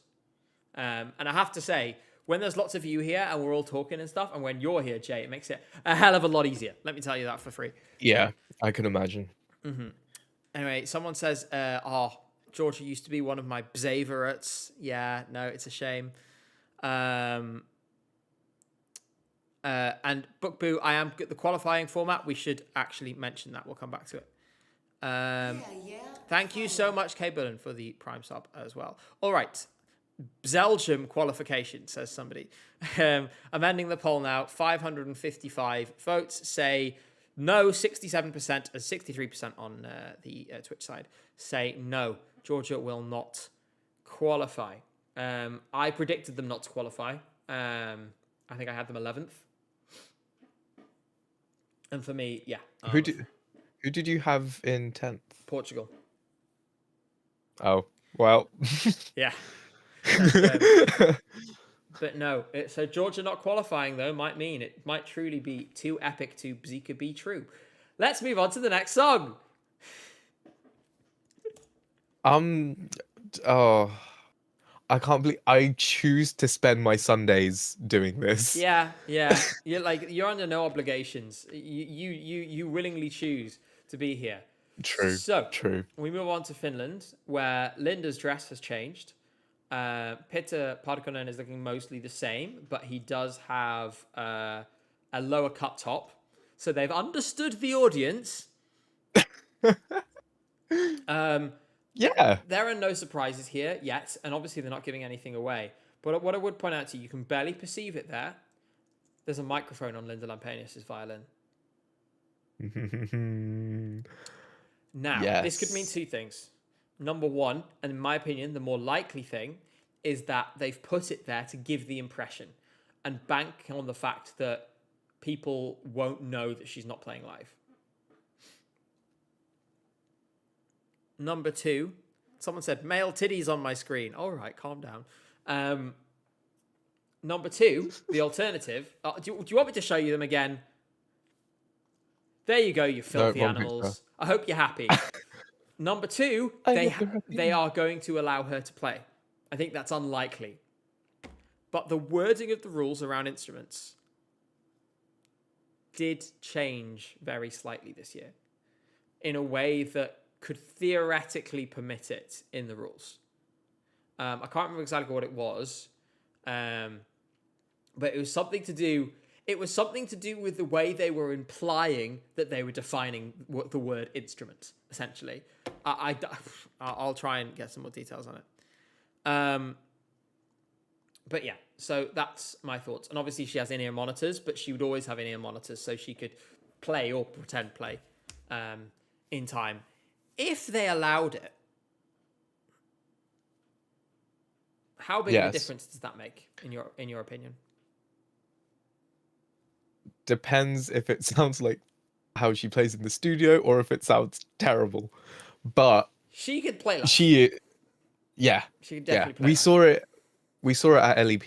Yeah. Like it sounded perfect. So I think, the thing is, if she makes it sound perfect like the studio version, then people are gonna assume that it's like not being played live.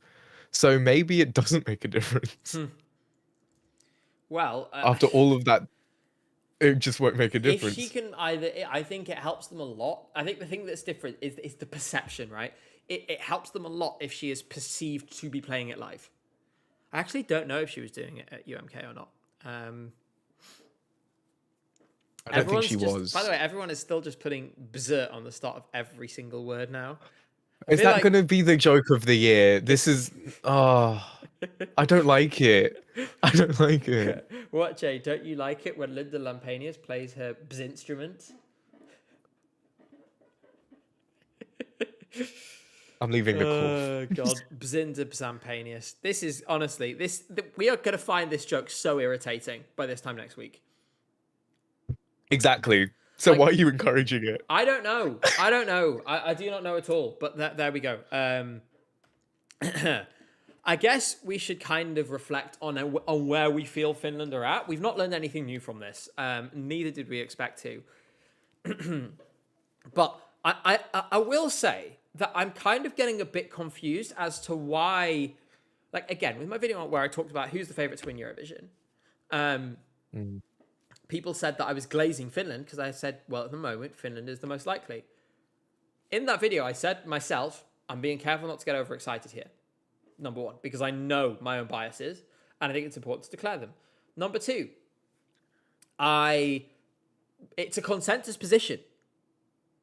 You know, it's a consensus position, and the betting markets and everything else reflect that. Someone says drink some water. Yeah, I will in a minute. Thirdly, what I will say in addition to what I said the other day is that even though the fundamentals, the things that we expect to see, so the fan club polls, the Eurovision World poll, the odds, all of that kind of thing, they're all spitting out the kinds of numbers that on the surface you would expect to appear for a landslide winner. But I don't know about, for me, something's not passing the smell test. So I do get the kind of something's not 100% there for me kind of feeling, where I'm looking at these numbers, I'm looking at the record high vote share on the Eurovision World poll or whatever, and I'm thinking, well, yeah, I think it's the favourite to win. Is it going to run away with it? No, definitely not. No. And I just think, you know, it has the obvious strength of appealing to both the juries and the televote, I would expect. But it's not clear. In my opinion, this will come close. It will definitely come close, but I don't think it's clear that it's going to win. How are you feeling about it at the moment? Yeah, it's definitely not clear because we have other, televote favorites as well, like Greece, um, Greece. Who else? I can't even remember. The French, Denmark, Denmark, French Australia, I said, to for televote. mixed reception. Sorry, no. I was talking in general favourites. Sorry, for televote, Oh, Greece, Ukraine and Israel. Gosh, who else is going to do well with the televote? Moldova. Moldova, Yeah, maybe Romania. Let's have a little look at because we do have televote odds, which might help point us to a sort of conventional wisdom direction here. They are very, very maybe. optimistic about Romania, but we've named the rest of the top six here already. Yeah, and maybe Sweden. So I don't think it's as clear as some people may think. Um, which it makes it exciting, right? Like if we had an obvious winner, we would be like, oh, this is like all for nothing. Yeah. So it does make it exciting. It's why Yeah. it's very open, but like I Yeah. don't think it's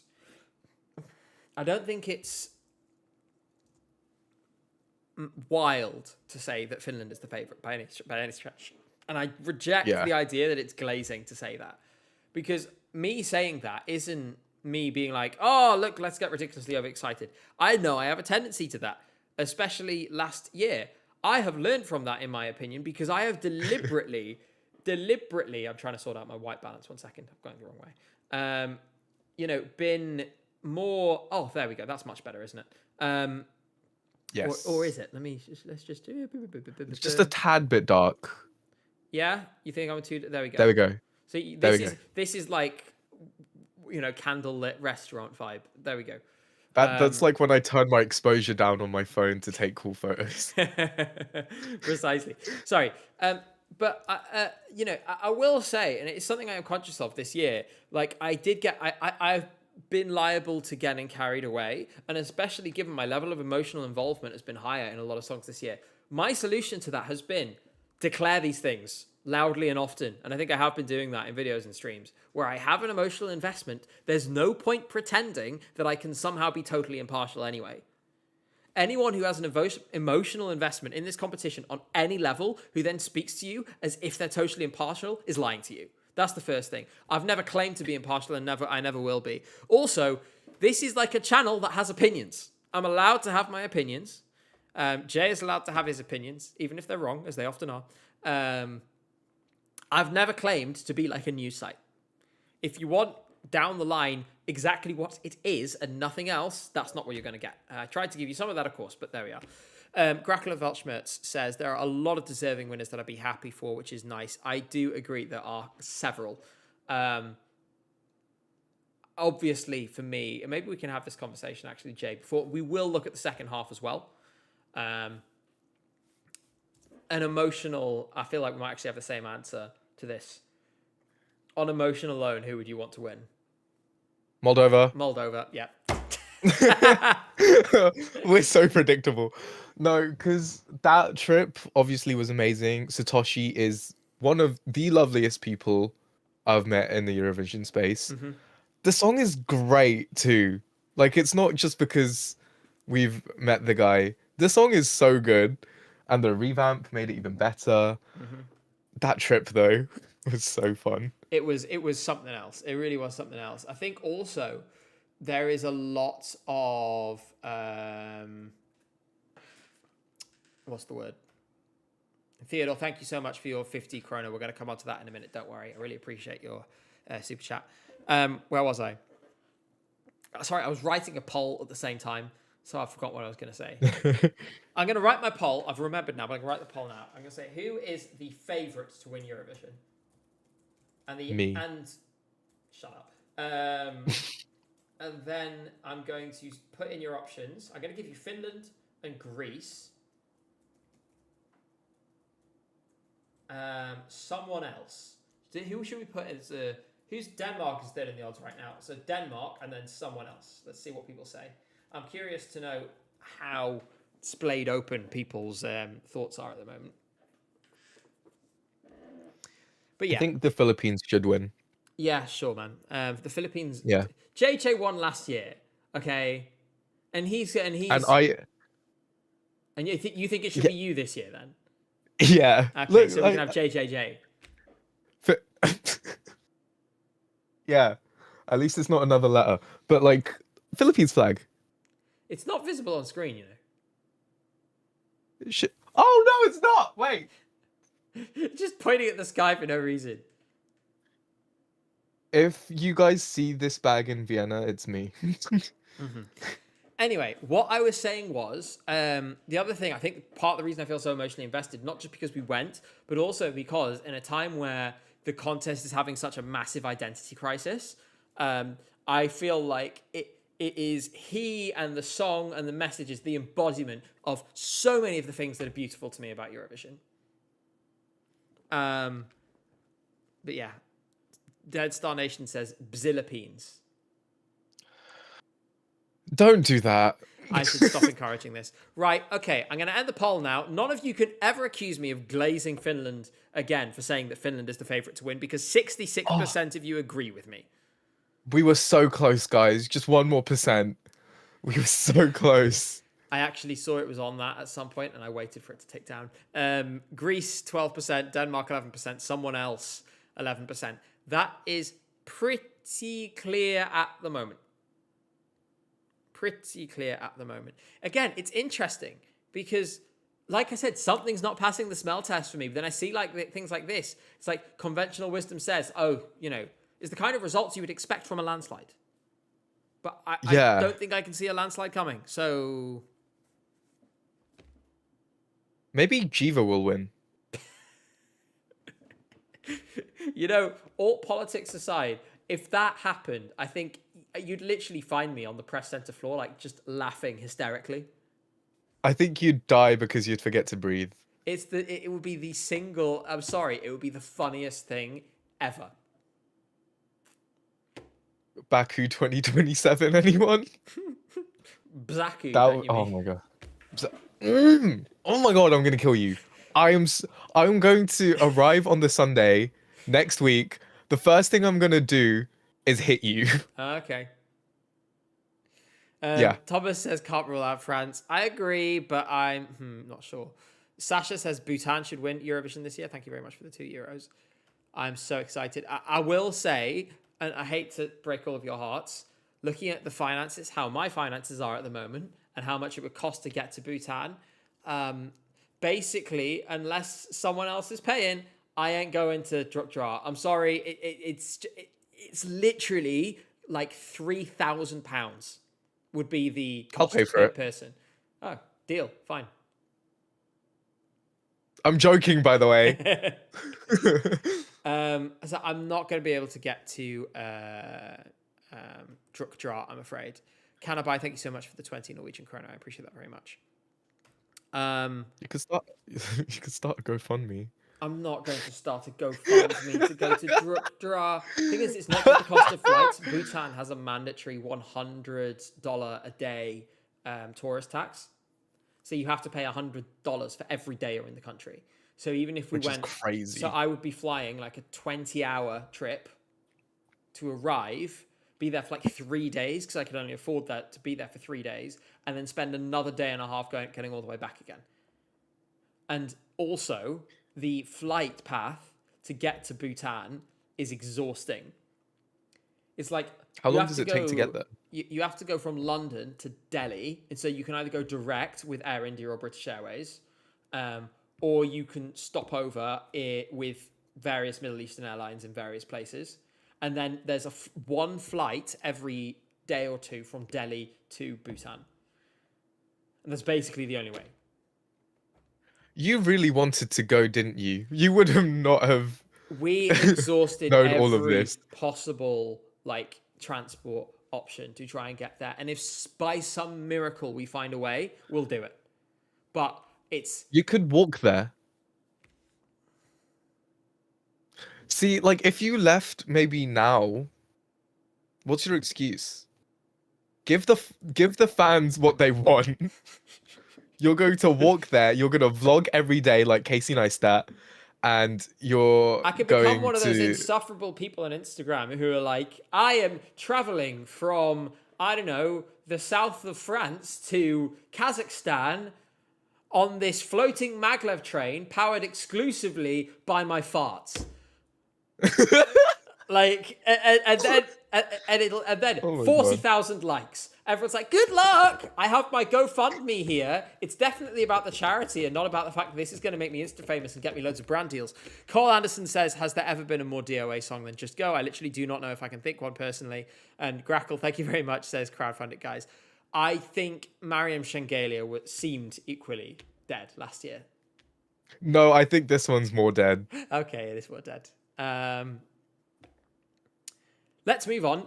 We have, from now on, text descriptions and pictures of the outfits. So let's first... why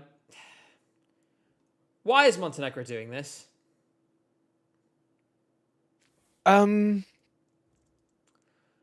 She's great. Love her. But what is with the circly things? We keep getting these circly things. I'm kind of hoping there's an outfit reveal, but I don't think there will be. At least her makeup's well done. Danda does point out I did say I wanted vampires. It's vampire-y, but it's not like I want it to be scary and off-putting. Kind of like some of our friends. Yeah. I Yeah. find most of our friends, including you, very off-putting. Oh, that's like the nicest thing you've ever said to me. Oh my God. I just Thank you. I just hope there's seriously. I hope there is a outfit reveal here. Maybe they'll trial different things. This is one of the few things that could be done quite cheaply. You can sort of camera test a few different things. Why did it just do a thumbs up? I don't know. So maybe they'll try something else in the next rehearsal. Because at the moment, I don't know. It's a very limited amount to go on, but I can't see it. Let's see what they said about. Here we are. About the different things. So the Roman numerals, the Act 1, Act 2, Act 3, that is staying. That makes sense. She contorts herself into a standing position. Isn't that just like standing up? I presume she Well, does it you don't. dramatically. She stands up dramatically. Oh no, and How they've many ways can also you stand up? they all have ruffs. They're gonna keep it. They're gonna keep the circly thing.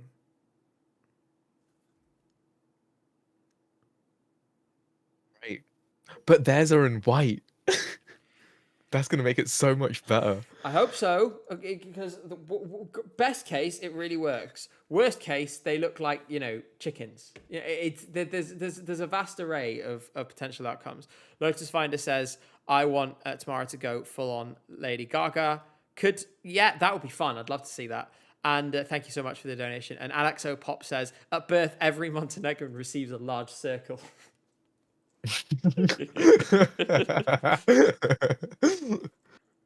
Yeah, Oh. I have to say that this is. I don't love the. I don't love the sort of look of it. I got to be honest. And I'm, yeah, frustrated. Choreography is intricate, fine. What we need, the concept they had in Montesong wasn't that bad, right? That's the thing. The concepts that they had, to be honest, was serviceable. Just so people know who we're talking about, I'm going to put it back on screen. There we go. I just realized I'm not wearing my watch. Oh. It's 8:34 p.m. That's all you need to know. Thank you. The concept was fine. The problem is that obviously it's Montesong is hosted in a shed, so in Vladana Vucinic's garden. We need to see more. Like, if you're going to do the same thing, that's fine, but it needs to be significantly better. And I just worry that these roughs could attract attention in not a positive way, as they did last year. Like Nina, It was less impactful because at the national final, it was so simple. It was just her stood and singing, but that made it powerful. The addition of the thing made it naff. This, I don't want it to be naff. Or if it's going to be naff, it needs to be fun and silly. What do you think, Jay? And actually, you talk about this for a minute. I'm going to get some water because my throat is dying.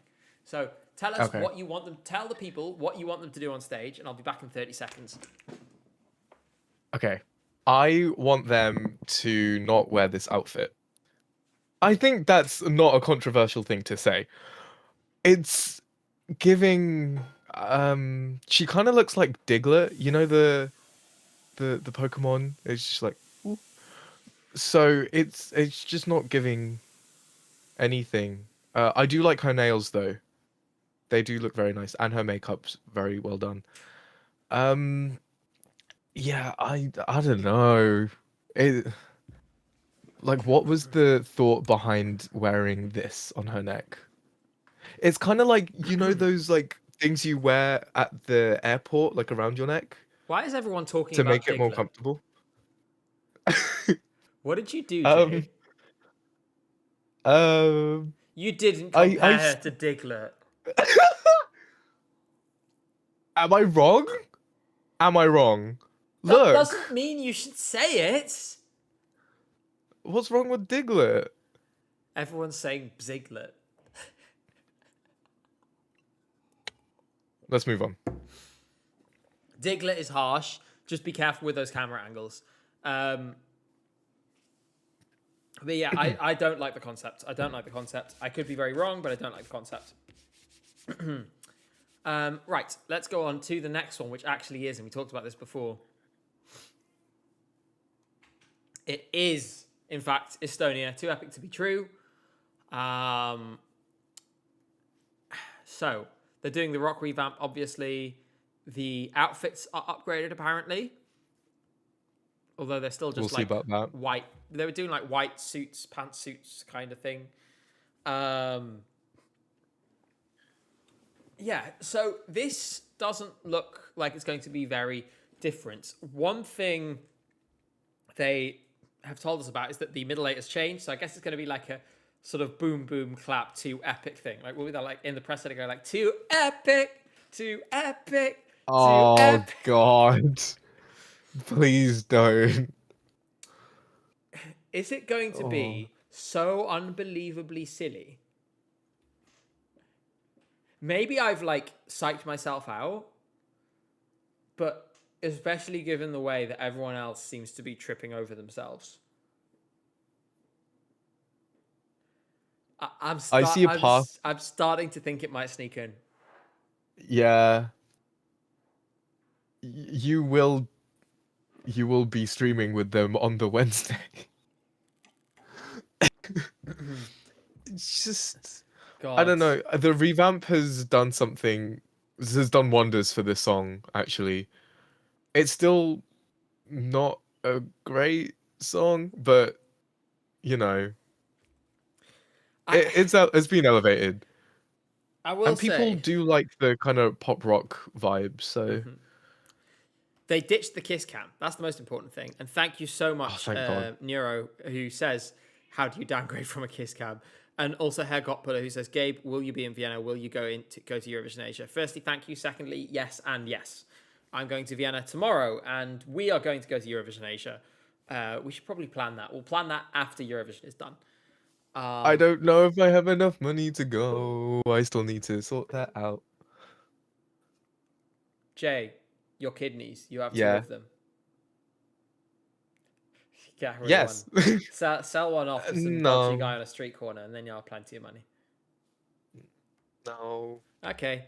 Well, Well. it was worth a suggestion. In any case, firstly, can I just say that if like there are like 4 or 5 different artists in Estilal who, at this point, having seen what we've seen from the other acts, I would now be like, well, it's a certain qualifier.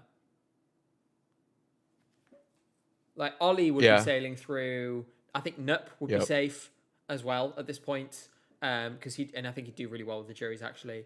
Get a Yanni, I'd be pretty happy about. Because and Max, I'm not so sure because there's a lot of overlap with whatchamacallit, Moldova. I don't know what that was. I was like, Moldova.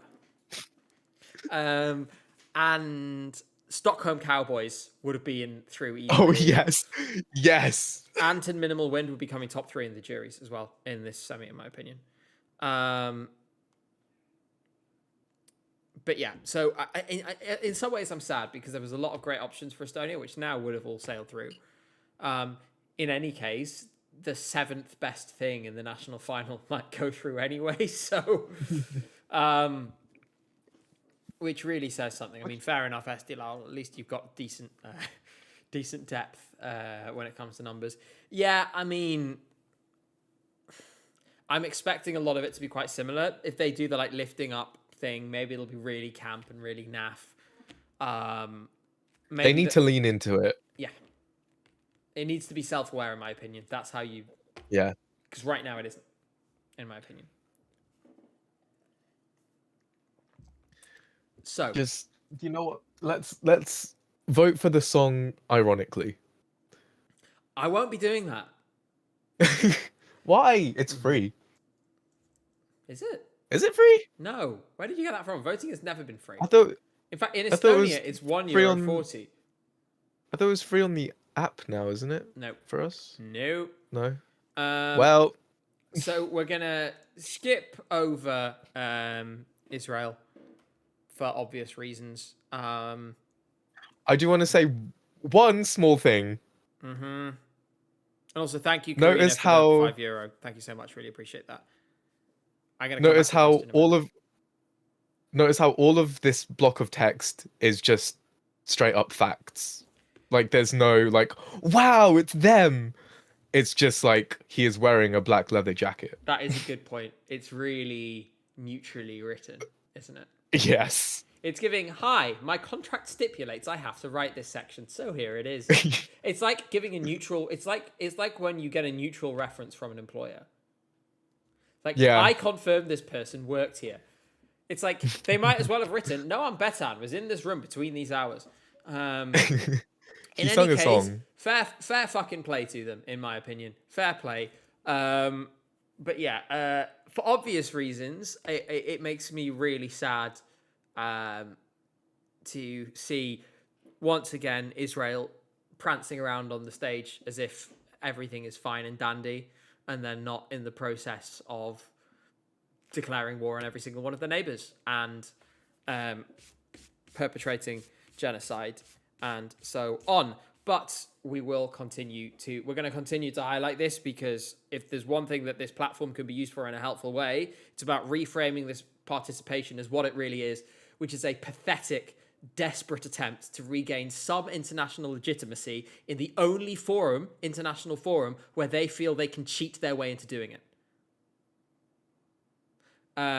And you should remember it like that. And you should see it like that. When it comes on your TV, what you should be thinking is how utterly pathetic, servile, sniveling, and just generally sad, pitiful that this is the one thing that they desperately grab at, the one thing they desperately try to manipulate to try and gain some kind of credibility, is the Eurovision Song Contest. And yeah, that's all I'm going to say about that. Moving on. Karina's question is, firstly, the €5 is for Jay to get to Asia. Question is Lithuania a dark horse for the top 10? I'm going to say no. I think it's too divisive. I think it's going to make the final, but it's going to come like 15th. What do you think, Jay? I'd say 17th. It gives off 17th energy. I could see it somewhere in that range. I could see it somewhere in that range, indeed. Someone said, what would you prefer, Israel winning or a third opera song in a row? Obviously a third opera song in a row. If I see Monroe and Noam Betan on that fucking split screen at the end, I'm going to be like, wow, I've always loved France. And the French, best country. No one does bread Love like the language. them. Yeah, their football team's amazing. Philippines has the best bread. That's not the line, Jay.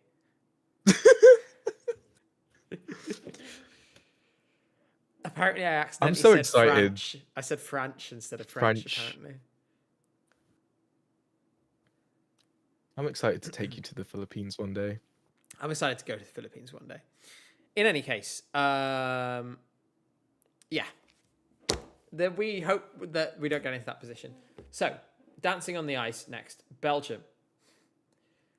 And as far as I can tell, a cape of long fabric flowing regally behind her. That's a great way of saying she's not moving. So we've not solved that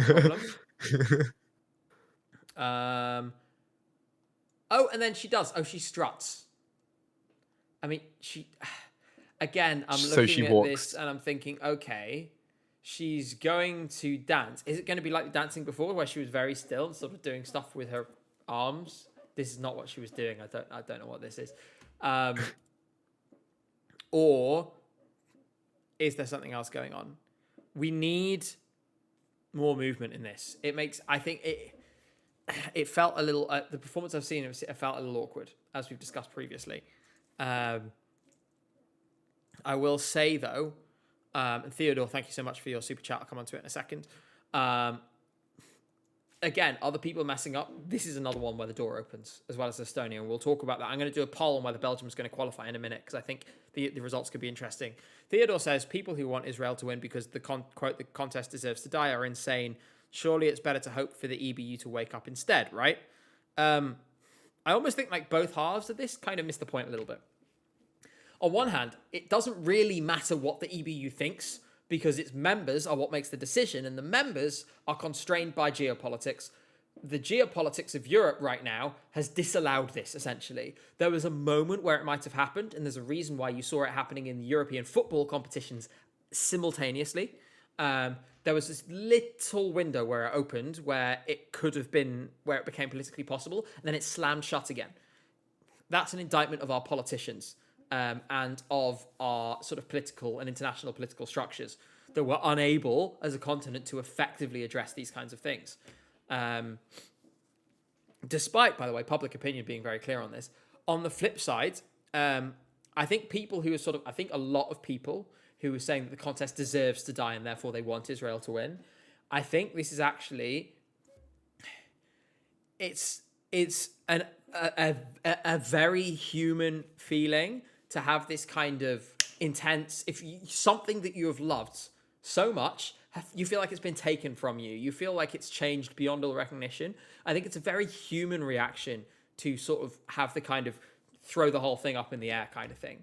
I think with the exception of people who are sending abuse to people and stuff like this and who are being very unpleasant to people online, I think people who are in that position where they're like, I think the contest deserves to die, I strongly disagree with them, but I understand the grief that underlies it and why they feel that way about the contest. I think I'd be asking, really, the real question is, how have we got to a position where the contest has not only made this decision, but made it seem to the fans that it gives so little of a crap about how they feel that diehard fans for years would feel that way. So, yeah. It's tough. It's tough.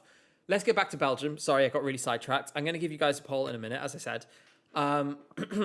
Jay, what do you want to see from this when we get pictures tomorrow to reassure you? What movement? I mean, they're pictures. They're going to be... Sorry, I'm being facetious. Explain. Go into detail. I want to see her in some... Like, just doing something. Please. Please do something. If she's just going to stand there and depend on, you know, like her cape doing all the movement, it's not going to work. It's not going to look... like, it's not going to work if she's going to just be like, look like a robot on stage. This is true. This is true. I am going to put a poll out right now. Will Belgium qualify? Start. And I'm going to answer this question first, then I'm going to come to Jay. I think given what else has happened, I now think it's in quite a good position where she could get through. Because if Georgia has screwed the pooch and, maybe Montenegro, we have a few concerns.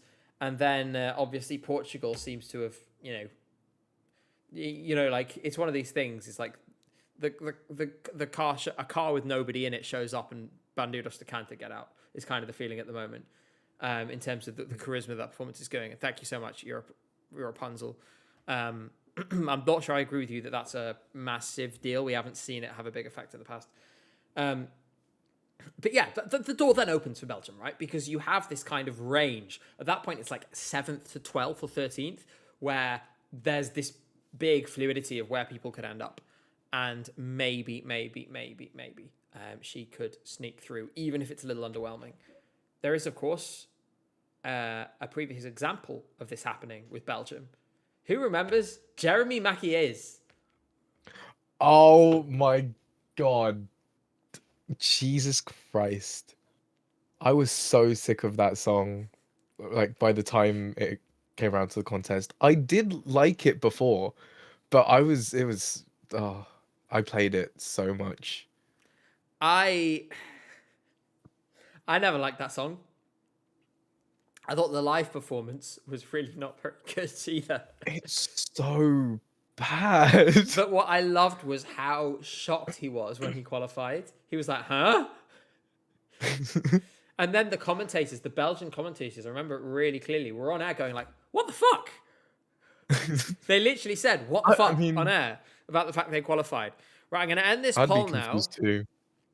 And 69% of you, nice, say that Belgium will not Nice. qualify. 64% over on Twitch. So you're still not convinced. But I think this is the other thing, is that I do love when we get to rehearsals, because this is what happens, is immediately you have that set at the top who you're pretty set on, like, that are going through, right? But outside of that zone, I came into this feeling certain about 9 qualifiers. And now I'm certain I think about a lot of people are. 7 at most. Instantly second guessing myself. I'm not sure if I'm just lost in some kind of delusion, or if it's just that the information being given to us is suddenly pointing us in a lot of different directions. What do you think? I mean, we don't have all the pictures yet, so maybe something else can shift. But yeah, it's a lot more difficult to predict now. Yeah, I love that. I am starting to get the feeling, and it was actually something I was worried about coming into this year, about how I would feel. At this point, I'm starting to get the feeling that I've gotten every year being kind of in the, like, quote unquote bubble, which I've now been every year since 22. Where, wow, this is my 5th Eurovision in press. Like, Jesus on the ground. Christ. That's crazy. Only Well, my get a job. only my 3rd accreditation though. Caps Well, available could have now. been 4th, but Could have been. This is gonna be my first Eurovision doing press. Yeah, I think I want to talk to you about that in a bit, actually. We're going to Yes. keep going. Just quickly before we talk about Lithuania, some of you may have seen, and Bookboo was mentioning this earlier, that they have removed the thing with the split screen for each qualifier. Yeah. It's gone. No! We will not have another Slovenia, Portugal, Azerbaijan moment this year. Why? It was so good. I know we all kind of like complained about it at the start, but then that split screen came up and we all loved it. Yeah. It was incredible. Yeah.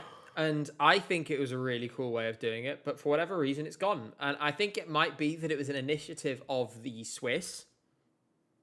And the Swiss said, hey, can we do it in this way? Thank you so much, ESC Fan Live. Really appreciate your subscription. I think the Swiss may have been like, can we do it this way? And the EBU were like, sure. And then ORF were just like, well, we're going to do it the way we normally do it. Boo. Yeah. The other thing I remember in 2015, last time ORF hosted it, the qualifying sequence was at breakneck speed. And if you want to, Yes, if you want to know how different remember the that. atmosphere of the contest was back then, in 2015, 9 qualifiers were revealed in one of the semi-final. There was 1 left to be revealed. The whole arena was chanting, Israel, Israel. Nadav Guej, Golden Boy. The difference. How times have changed. How times have changed. It really, it's astonishing. Now, I personally would prefer to keep the 3rd, but there we go. The qualifiers video that year was 3 minutes long. Yeah, it was fast. Wow. I think they realized that maybe they finished a bit too quickly on that occasion. Oh well, let's talk about Lion Seeker from Lithuania. Again, we've got this kind of, it's striking, which is what they've been saying before. There is an outfit change, which is the same one as before, where you have the Oh, I pressed a button by accident. That's my fault. There we go. So we have the same 2 outfits. English language subtitles are briefly brought in. That'll be in the bit where they were in Lithuania in the national final. The dolore, that'll be there. Apparently the outfit is bigger.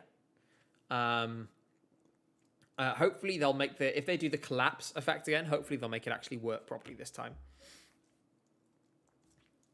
And yeah, to be honest, this tells me very little beyond... Wait, hang on. What does this mean?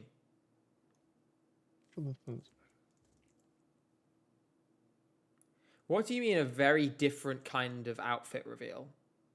Oh my god, he's gonna be naked. No, he's not going to be naked. Um, what? Any ideas? Chat, hit us with it. Someone says flamethrower. Oh, it's just auto-translated. It just says Leokenhaten. I mean, it would be very surprising if he came on and sung Leokenhaten. What is Lion Seeker's surprise?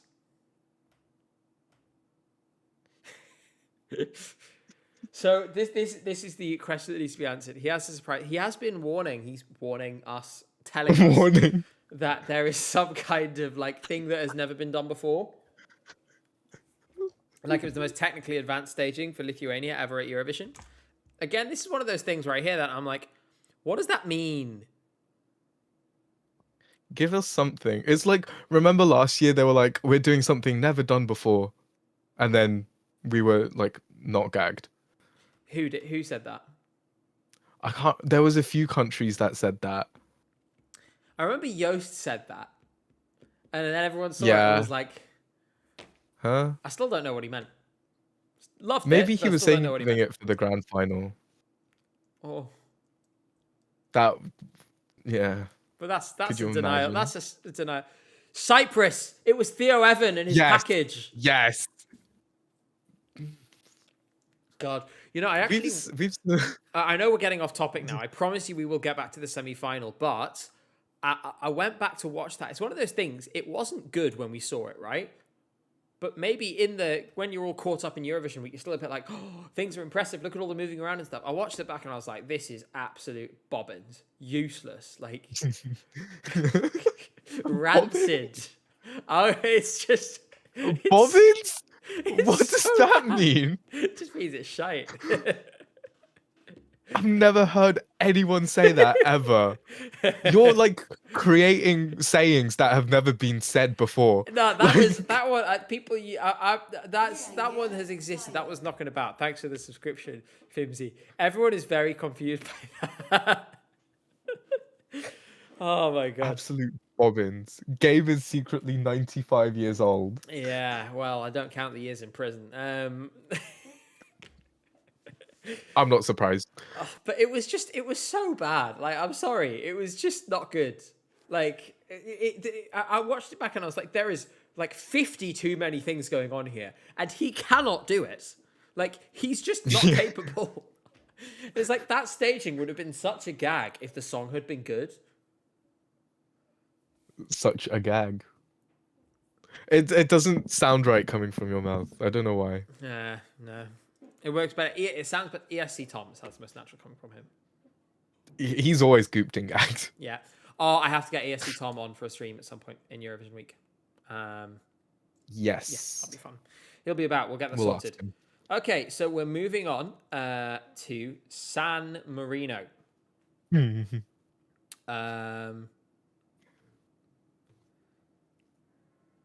And we didn't... okay, right, they didn't skip anyone. For a second, I thought they just skipped a couple. Everyone's like, skip, skip, skip.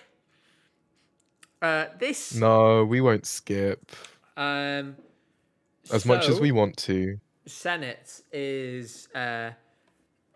there's two props for some reason.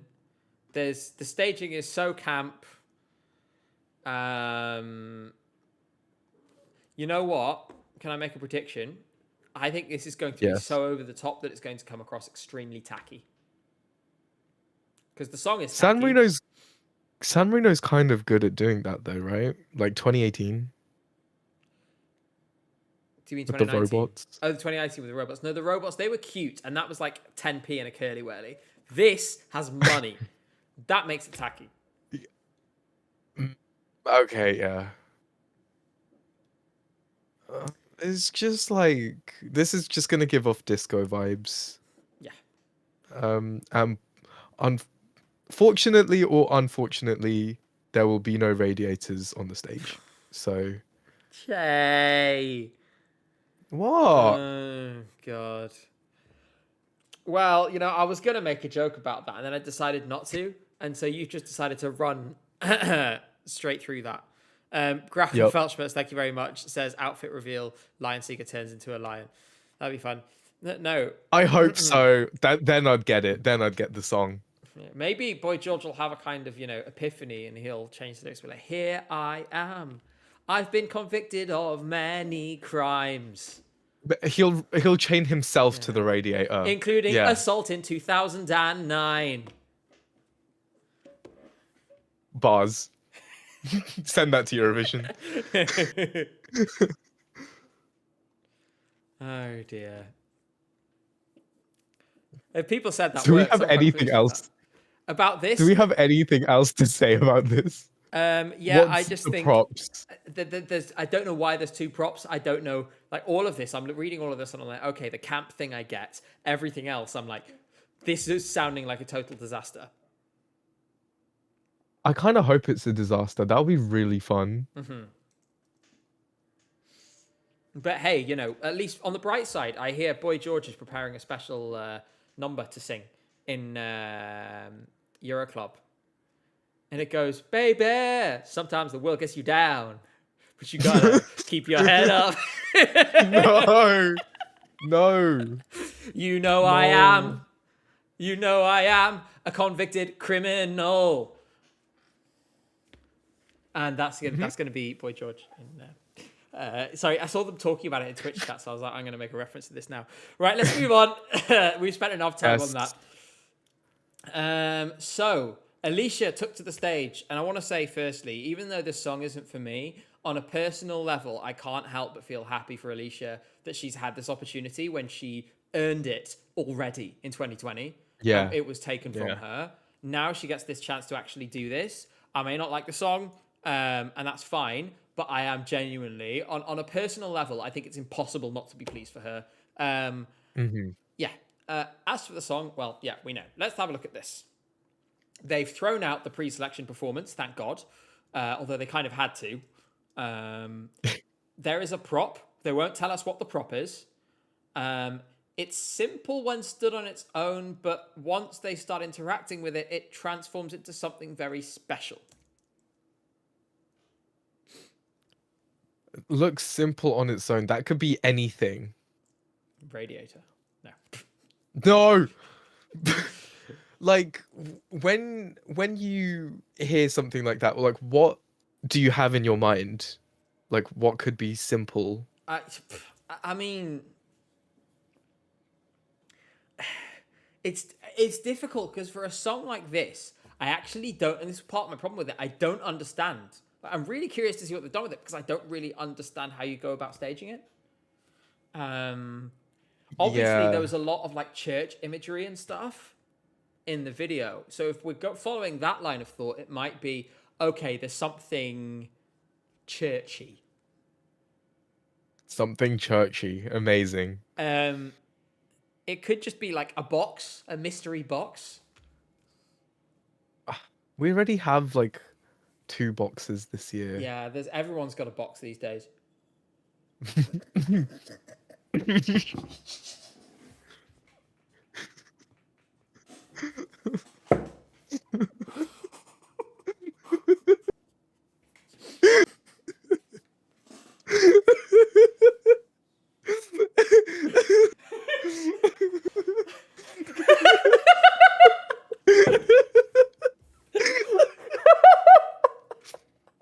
no.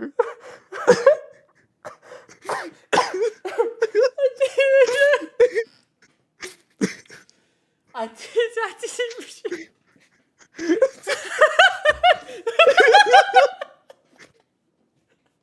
Oh no. God, I had a mouthful of water. I had to spit it.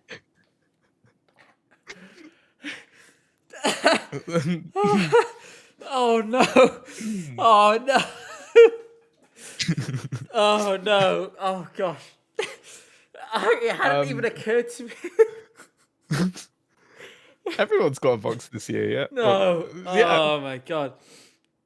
That really hurt because I inhaled my water. Oh. Some people don't get it. I can't. I'm not. Someone explain it in chat in a way that doesn't break the chat rules. Thanks. Okay, let's move on from the prop. Apparently, there are some great camera shots in the gospel-themed intro. The thing is, and I've always thought this with the song, is the entire first minute is going to be, anything you build in that time is going to be destroyed when the song stops and starts again with the rap. Doesn't matter how good the first minute is, it's going to get killed. So...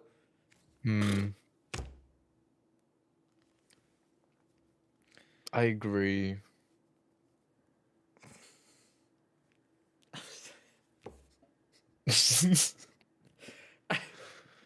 Oh god, there we go. It's literally, and now it really feels like Eurovision. We've broken down in uncontrolled laughter. Right. Also, exquisite clothes the backing dance has been dressed in. Oh, what gleaming white shirts in high-waisted, wide-legged black trousers. That's never been done before. With a cummerbund ensuring the transition is seamless. Well, again, this one tells us very little, other than there is a prop, which we will not be discussing any further. There are some dancers, the details of which there is none, other than they're wearing black and white. And Alicia is there because it is her song, and she would be. Yeah, it would be nice to have a little more, wouldn't it? But no. I'm not getting anything from this. Do you think this has a chance to qualify, Jay? Obviously, this isn't going to really help you in that assessment, but... No. Yep. Like, it's just... I think I've listened to this song twice. And I skipped it both times. Like,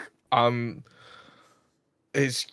No, the rap just doesn't work for me. Her vocals are really good. They're very good, but this isn't it. One thing I will say, I'm going to try and find it. Duolingo, someone has just reminded me of this. Duolingo Poland posted the funniest thing ever. I've got to find it and show it to you. Is it on their Instagram?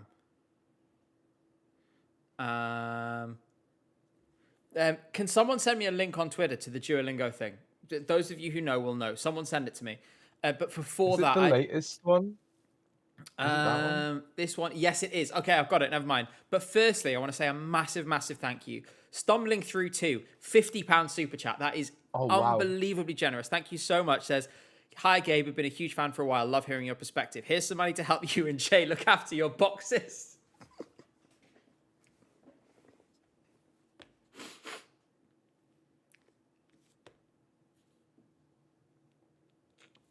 Thank you. I am so grateful, but also, are you trying to set us off again? Right, I've got to show you guys this. So welcome to Duolingo Polska. This is really funny. Where's the... where is the... Okay, there's the sound thing. Right. Let's try that again. So we need to talk about Pray. Oh, yes, we do, honey. I've heard you didn't like my song. No, I love the verses. I love the verses. For me, it's the rap, which at the moment, actually, I shouldn't say at the moment, at the national selection, because, things evolve. So good. Unbelievable marketing. Unbelievable marketing. So I really enjoyed that. I just thought you all might enjoy that too, which is why I played it. Yeah, everyone in chat is absolutely popping off. Right, let's move on to Lavina. And actually, I also have something I want to highlight to everyone about this. They did an orchestra, a version with an orchestra of this song. No word of a lie. If the orchestral version of this was the actual song, this would be my favorite of the year by a mile. Oh, wow. Okay. I haven't mile. listened to it yet. It was unbelievable. Like, just... I'll check it out. It was stunning. Genuinely. It was just so good. And the way in which the orchestra adds to the song, in my opinion, elevated it so much. I really wish it was the version they were actually using. Like, some of the moments in it are just amazing. You can't have an orchestra on stage, but they've recorded the orchestra. It's recorded. All right. They record the instruments. That's what they do. They all record the instruments. That's how you make music. You record the instruments in a room, and then you sing over the instruments, and then a bunch. That's how you do music. Anyway, how do you explain a cappella?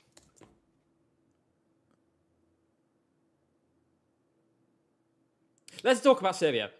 So, okay. Serbians love this. Serbians fucking love this. And it's really nice to see because after last year, Serbians deserved something they could actually enjoy. Like, it was hilarious the day after PZE last year, everyone being like, wow, that was awful. What a terrible result. So it's good to see that this is similar to the national final performance in terms of vibes, because I thought the vibes were excellent, but they have elevated it. Longer nails. We have Loreen nails now, I think, pretty much for Luca. He has big shoulder pad like armor, which is also excellent. And yeah, the sword has a rock. The sword has a rock. Oh, so like you have to like pull it out like Sword in the Stone. Ki- That's the thing. like That's King what's Arthur. that's what's implied to me. Maybe they didn't put it in Right. here.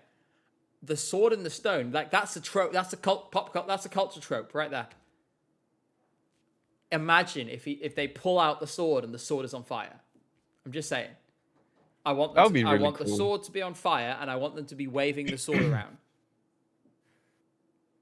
There needs to be swords and fire. This is my demands. I hope they are met. I think they will be. Also, loads of pyro. Again, this was always good. This needed tons of pyro. I mean, I will say that it's going to take a lot to top sort of the most pyro I've ever seen, which was also in a metal song, which is Vislatnya. I have a video of that somewhere. Maybe I can show you people that later. But I really want them, when it comes to the pyro, to go completely over the top, like all out, full beans, as much as possible. Like, I really don't think there is an upper limit for how much pyro this performance could have. Jay, this is not your thing. Yeah. But as a performance, is there anything that could sell it to you? Yeah, more pyro. Other than wow, this- fire. Although that was also literally what I just said, so I'm kind of telling on myself. Oh, the slum is back. I mean, there's nothing they can do to make this my winner. But that's not the question. The question is, because for a song like this, it's about appealing to people who don't usually listen to this kind of music. So I'm curious to know if there are things that would make you more switched on to something like this. I don't know if you've been particularly into any metal in Eurovision before. If so, what was it and why? Måneskin does not count. Blind Channel, I enjoyed their song. Vyshlatnya, I liked their song. What else? What other rock songs were there? That tells me there are not many rock songs that have made much of an impression on you, which is fine. Why is everyone singing the lyrics to Sarah Engel's Fire in chat? Joy. Oh, Let them roam free. in any Yeah, case, I just like make it nice to look at. make it nice to look at. Well, okay, so what you're saying is, in order for you to like it, it needs to be good. Yeah. The staging should be good, and the performance should be well done. Congratulations! Then I will probably like it. You're now qualified enough to analyze on the level of like half of the reaction channels that exist. Oh.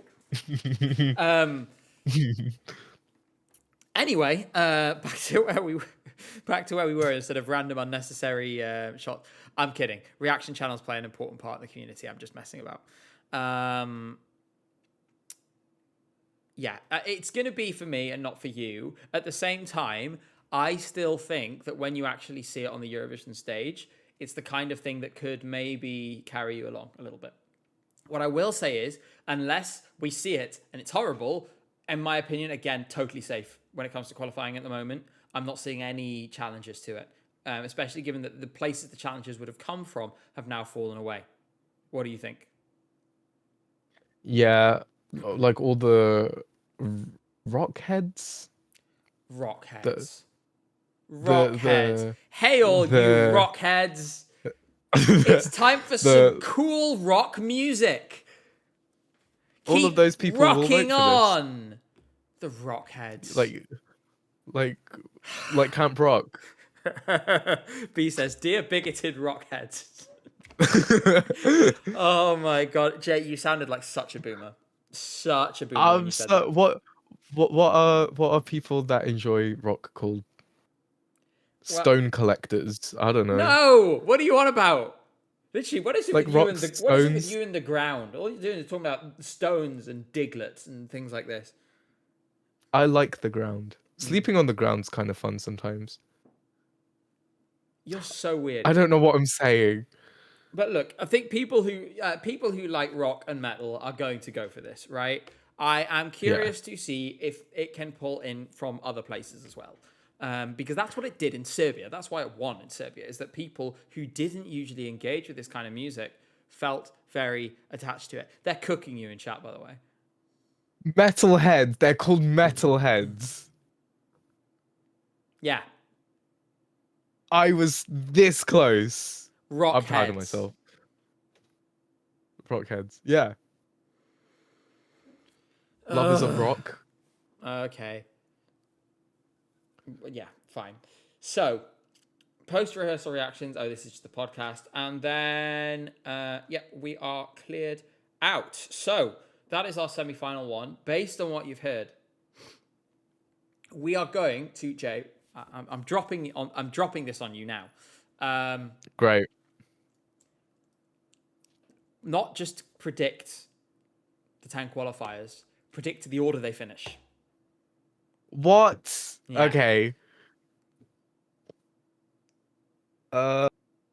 So, do you want me to go first?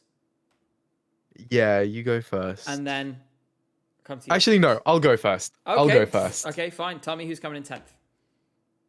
10th, Belgium. Big call. But okay, so you've got Belgium. I should write this down somewhere. Let me get one sec. I'm going to get a Google. I need a Google Doc right now. Get me a Google Doc stat. Right. Google Doc. Here we are. So give you an insight into the ESC Gabe writing process. So insert. Jay. There you go, Jay. So you're saying in 10th is going to be Belgium. Yes. I'm removing that now. Oh, I've accidentally killed you. There you go. So in 10th, you've got Belgium. I'll show you them again in between. Yeah. 9th, Serbia. Only 9th. Interesting, but okay. I need to make sure I have enough space for all of these countries. 8th,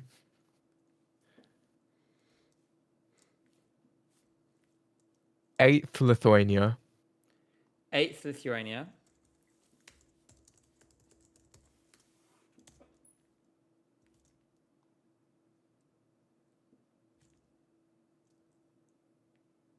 I'm on the edge of my seat, Jay. I'm like trying to work this out. Okay. 7, 6, 5, 4, 3, 2. Okay, yeah. This is painful, Jay. Come on. 7th, Estonia. No. No. No. No, Jay. Write it down. You can see I've written it down. 6th.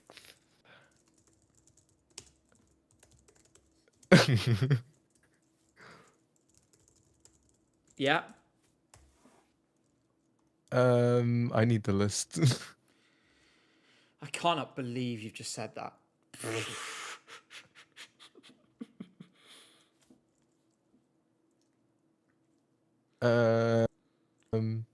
They're mad. You've made them all real mad, Jay.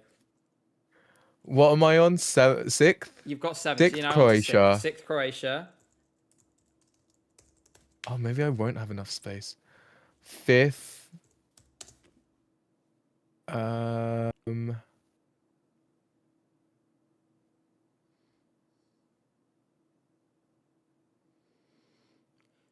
It literally has to be. There's only 5 countries that it could be in your top 5. So like, yeah, if you say one that's I'm not trying one of to. them, I'm gonna like be like, are you sure? Fifth. You could Oh have my had god, time for this this, is by the way. I volunteered to go first. fifth Moldova. That Okay, hurts. there we That go. actually hurts. Right. Fourth, Sweden. Okay. Third, Greece. Mm-hmm. Second, Finland. First, boo.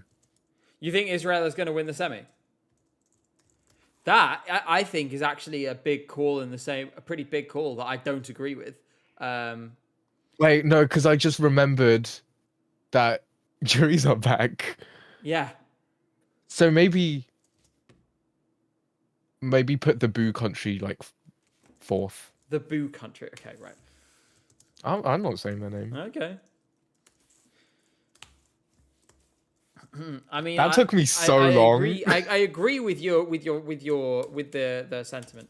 I must say. But right. Estonia. I'm putting Estonia in right now. Okay. I think that it's it's clinging on for me, in my opinion. That said, I am also for now going to retain faith in Montenegro and say Montenegro are coming 9th. I think the song has enough about it. It's better than Belgium, better than Georgia. That kind of gives some things away. I'm going to agree with you on 8th and say Lithuania. I think it's very divisive. It'll go through, but it'll be divisive. That's just how it is with a song like this. 7th, I am going to say, not Croatia, Serbia. I'm more confident than you. I think because Croatia's photos were so promising, I've basically swapped these around because I'm going to put, I'll do it now. I'll say Croatia 6th. Now, here's where I am a little bolder than you. I think Israel is only going to come 5th in this semi. And the reason I think that is that I think a lot of the effects that are illegitimately boosting their televote are going to be less effective this year. The juries are back. I think the juries are going to kill this because it's boring. It's just a fucking boring song. Like, let's be honest. It's boring as all hell. Then, 4th, I am going to go Moldova. I think very strong televote. Jury is going to be more of a challenge. And then I am going to go Sweden, Greece, and Finland. And for some reason, Okay, so Finland we're has like- popped out. How lovely. So we're like kind of the same on the top 5. Yeah. There we go. So basically, this is extraordinary. I can imagine it happening, low-key. We're not gonna find out until after the final. If So that happens, I'm not going to say anything because I'll jinx it. If I'm like, oh, I'll eat my hat, then it will happen. So I'm not going to say that. I have to say, we're going to save this document. We're going to come back to it. There we go. Stinky semi-final predictions after rehearsal 1. And we'll do this for semi-final 2 during the week as well. There's no way, in my opinion, that Estonia is coming 7th. But yeah, I will say I am still excited for looking forward to the photos tomorrow to see what they're going to give away with Lithuania, with Montenegro, and with Serbia. It's also interesting to see, essentially, because what you guys should remember is that the delegations are the ones choosing, right? And so it's also interesting to see who is showing what and why, who is trying to build momentum. So, for example, a good example of this, semi-final 2, Aiden has been talking a lot about the prop. Will the prop be in the photos? Because I've seen that staging, and if the photos have Aiden in them, it's going to be very difficult to not have the prop in the photos. Interesting. And when we talk about this, because obviously Malta has gone on a massive promo blitz in the last couple of weeks. Obviously, we did a video with them. I've seen a few suggestions. So just to be clear, there was no payment involved in the making of that video. Bizarre allegation. It actually came about because I bumped into Aiden at the Melfest weekend, and then I messaged him on Instagram and said, "Hey, do you want to do a video?" I actually initially suggested he come on a live stream, and he's like, "Actually, I have an idea. How about we do this?" And so that's how that happened. They've been buying tons of ads. You may have noticed that the views on the YouTube videos for the Maltese song have massively increased. It's called because they're buying ads. They're not buying views. They're paying for people to be advertised to people. The thing is, though, is that in my opinion, this is not a very effective strategy because buying YouTube ads, it's like Creator 101 is never buy YouTube ads for your own videos. The reason is it gives you lots of impressions, lots of views, but it gives you bad quality views. People who click off after a few seconds, people who ordinarily would never seek out that kind of content. And then it confuses YouTube's algorithm into showing it to people on the recommended pages and so on who have no chance of clicking it. So you actually lose out on good quality impressions in the long run. And in my opinion, I would say that for a Eurovision song, a smaller amount of quality impressions, of quality views of people who actually sit down and watch your song and have an interest in it mean a lot more than a 3-second advert. But I don't know everything about this field. I'm not in marketing, so I could be wrong. But that's something I'm interested to look into. I think we have a bit of time, so we can have a quick look at Semi 2 and see where we're expecting big things. Thank you so much, Nira Kantata, who says, "You cannot escape the pass pack." That's a great reference. To anyone who knows that one, I'm very proud of you. The other thing, and I've seen some people being like, "Oh, surely they shouldn't be allowed to advertise." If it's the artist themselves or their label funding it, I think it's very different to the Israeli advertising situation. Also, don't forget that this, like, about 1 million, if they say it gained 1 million views from advertising, that would represent about 1.5% of the amount of advertising that the Israelis did. So we are literally operating on a different magnitude. Like, it's not comparable, either in terms of how it's funded or in terms of the amount that has been done. And that's true for every artist this year so far. Nobody has gone to that length because nobody has the resources to spend what the Israelis spent on advertising. But yeah, from Semi 2, Jay, I'm going to ask you first, is there a couple of songs here where you are looking very much forward to seeing what they are going to bring? Or maybe you're dreading some of them. Tell us about it. I'm excited to see... Wait, are we including Big Four? Sure, why not? I'm excited to see the UK, just because I've heard, like, it's going to be wacky. I'm excited for Australia. Kind of excited for Cyprus, actually. And also Switzerland, because that's one of my favorite. Oh, and Czechia. Yeah. I'm really excited for Czechia. I think, I'd love to see them do something with the mirrors, like they had in the music video. I thought that was such a powerful effect. If they can afford a prop, that is, which is never guaranteed with the Czechs. I would love to see them do something with the mirrors. We will have to see. I'm in, I actually, because we haven't seen a full staging of it yet on a Eurovision context, Alexandra Capitanescu from Romania. Like, I caught some criticism this week for not mentioning it as a dark horse. Thank you so much, Gladalord. Loco Boombox is, of course, also a dark horse. Mashup from Madeira. Wishing you all and chat a pleasant rollercoaster trip. I feel many materials will come from the live broadcasts. Yeah, glad the Lord, it's going to be crazy. Thank you so much for your donation, and I really hope you're going to be here with us through the week. Czechia does have mirrors, says Cinemilli. It was on his Instagram. There we go. Perfect. His vocal in the acoustic version he did on the Eurovision channel was just breathtaking. And that was why, that was the basis for me putting Czechia in that winners video, was that vocal. But Romania was where we were. Sorry, go on. Quickly, and then we'll go back to Romania. Have you seen Daniel's cover of Amar Pelos Deutsch? I need to go and watch it, actually. I missed that one. I've seen most of them. I haven't seen that one yet. I didn't really like the song that much before.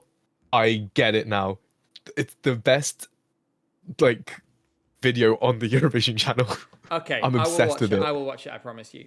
Um, as for Romania, I caught some criticism for not mentioning it in my Here to Will Win video. I'm kind of in a position now where I'm feeling a bit like, you know what? We haven't seen her on a full scale production yet. Beg your pardon, because the pre-parties don't give you that. The Romanian national final certainly does not give you that. Some sort of a kind of, I'm ready to be like blown away by this. Like, and my expectations have gotten quite high because her vocal, if it's on point, is going to be, as it has been at every stage so far, is going to be outstanding. And it's going to be, you know, Romanians are so excited about this. I am really, really interested to see what is going to happen. If this could be one of those ones in the kind of chasing pack where it breaks out and all of a sudden we start talking about it in the week. There's always somebody who moves a lot right at the end. She's among those who I think it could be. So let's see where it goes. Other than that, I must say I wait with bated breath for Cyprus. The vocal. We need to. We've not seen a stunning performance of this song yet. We've seen serviceable performances, in my opinion, but they're not. It's not at the level it needs to be yet. Hasn't been at the level it needs to be yet. I did say in my qualification prediction video, I kind of stand by this. She could sing badly and probably just, potentially shuffle in. But maybe it's a little tough. Jay, what do you think? I think the staging, there's a lot of potential for staging because it's, a happy song. I just hope that she can move around while singing live by the time it gets to the contest, because that could be an absolute disaster. If she's just not. standing still, it's a Yeah. problem, in my opinion. It is a Yeah. big problem if she's standing still. The song has so much energy. If she's standing still, and the thing is, if you're standing still and your dancers are moving around to you, all that does is serve to point even more to the fact you are standing still. So yeah, I am worried. This is the one that I have the sort of biggest siren over at the moment. Obviously, I am really excited for Malta because I'm really excited to see what people think of the prop. I was very impressed by it. It's enormous, like it's genuinely enormous. Obviously, go watch my video about Malta staging to get the full sort of get lots and lots of details about that. But also because I think there's this really interesting set of songs at the end where essentially from Denmark onwards, I'm like, everyone here can now stand out and distinguish themselves and bring us something really excellent. In that run, I think I am going to really enjoy watching that to see what people bring, especially during the jury shows when we see it with full production for the first time. That is going to be so fascinating for us. Excited. Yeah. This run of songs is insane. And I should include Atfra. I have to include Atfra in this as well. Girl, I want her to do well so badly. And if Cyprus messes it up, again, it's like we said with semi-final one, weird things start happening when people start underperforming. And I'm really, really hoping that a window opens for Latvia to qualify. It would be nice. Kat would be very happy. Oh, yes. Shout out, Kat. Well, I mean, we've been on for 2.5 hours. I'm really glad we started doing these an hour earlier because it means we don't have to be so pressured with time. I would have hated to have squashed all this into 2 hours. Dunda says significantly larger sausage. I just can't believe it's been a year since the significantly larger sausage. Anyway, we should probably close things down now. we are obviously going to be around a lot. And I think I've really enjoyed doing this tonight. And I think it would be fun to do the same thing for Semi 2 in a few days' time. So I think we can say now, bonus stream in midweek, doing this about Semi 2. Yes. Sound good to everyone else? Yeah? If you Do a poll. Do a poll. Do a poll. No, I'm not doing a poll. What if they say no? Well, I'm free Wednesday night, so Okay, let's do it. Perfect. I think we might have it Wednesday night. So we'll work it out. It might be. I need to check the schedule for when all the pictures will be out for Semi 2 rehearsals. Oh, fine. You can have a poll. Right. Extra stream. Give the people what they want. Extra stream in midweek? Question mark. Yes, no. Start poll. There we go. And the bonus is that will be from Vienna.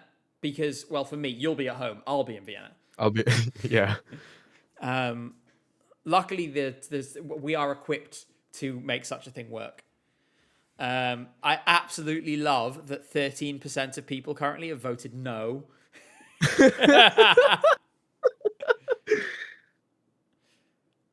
In any case, it's clear. There we go. I love how the poll on Twitch was, will you be at the gay house? Yes, yes. Okay. It's overwhelming. Right. There will be a stream in midweek. There you go. There's my promise to you. We'll find a good time to do it, probably after first rehearsals of Semi 2. Then, after that, obviously, we'll start getting video drops from rehearsal 2. That is going to be what we are going to be covering extensively over the weekend. We are not going to be doing what we did last year and have a stream that clashes with the turquoise carpet. I'm going to tell you that right now. But other than that, I'll have a full schedule for you soon. You can expect to see an awful lot of us over the next couple of weeks. This kind of feels like the start of. I feel like this kicked it off now. I feel like we're in the. It's happening now. It's happening. Like. Well, you're leaving tomorrow. Yeah, Eurovision 26 on this channel has officially started. Yay! Happy birthday! Wait, Merry Christmas. No. You know what, man? You tried. That's all right. Yeah. See you later.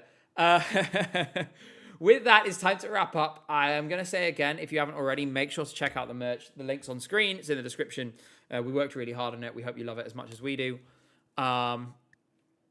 And yeah, thank you so much for joining us. We really love doing these streams. It was great to see so many of you here tonight, and we hope we will see you again in a few days' time. For now, though, take care and bye. I'm going to wave. Jay, if you do the thing, is it going to make it like do the confetti or whatever? Thanks, Alshi and Olga, by the way. There we go. Lovely. Right, bye. Follow me on Instagram. Philo J. No, J.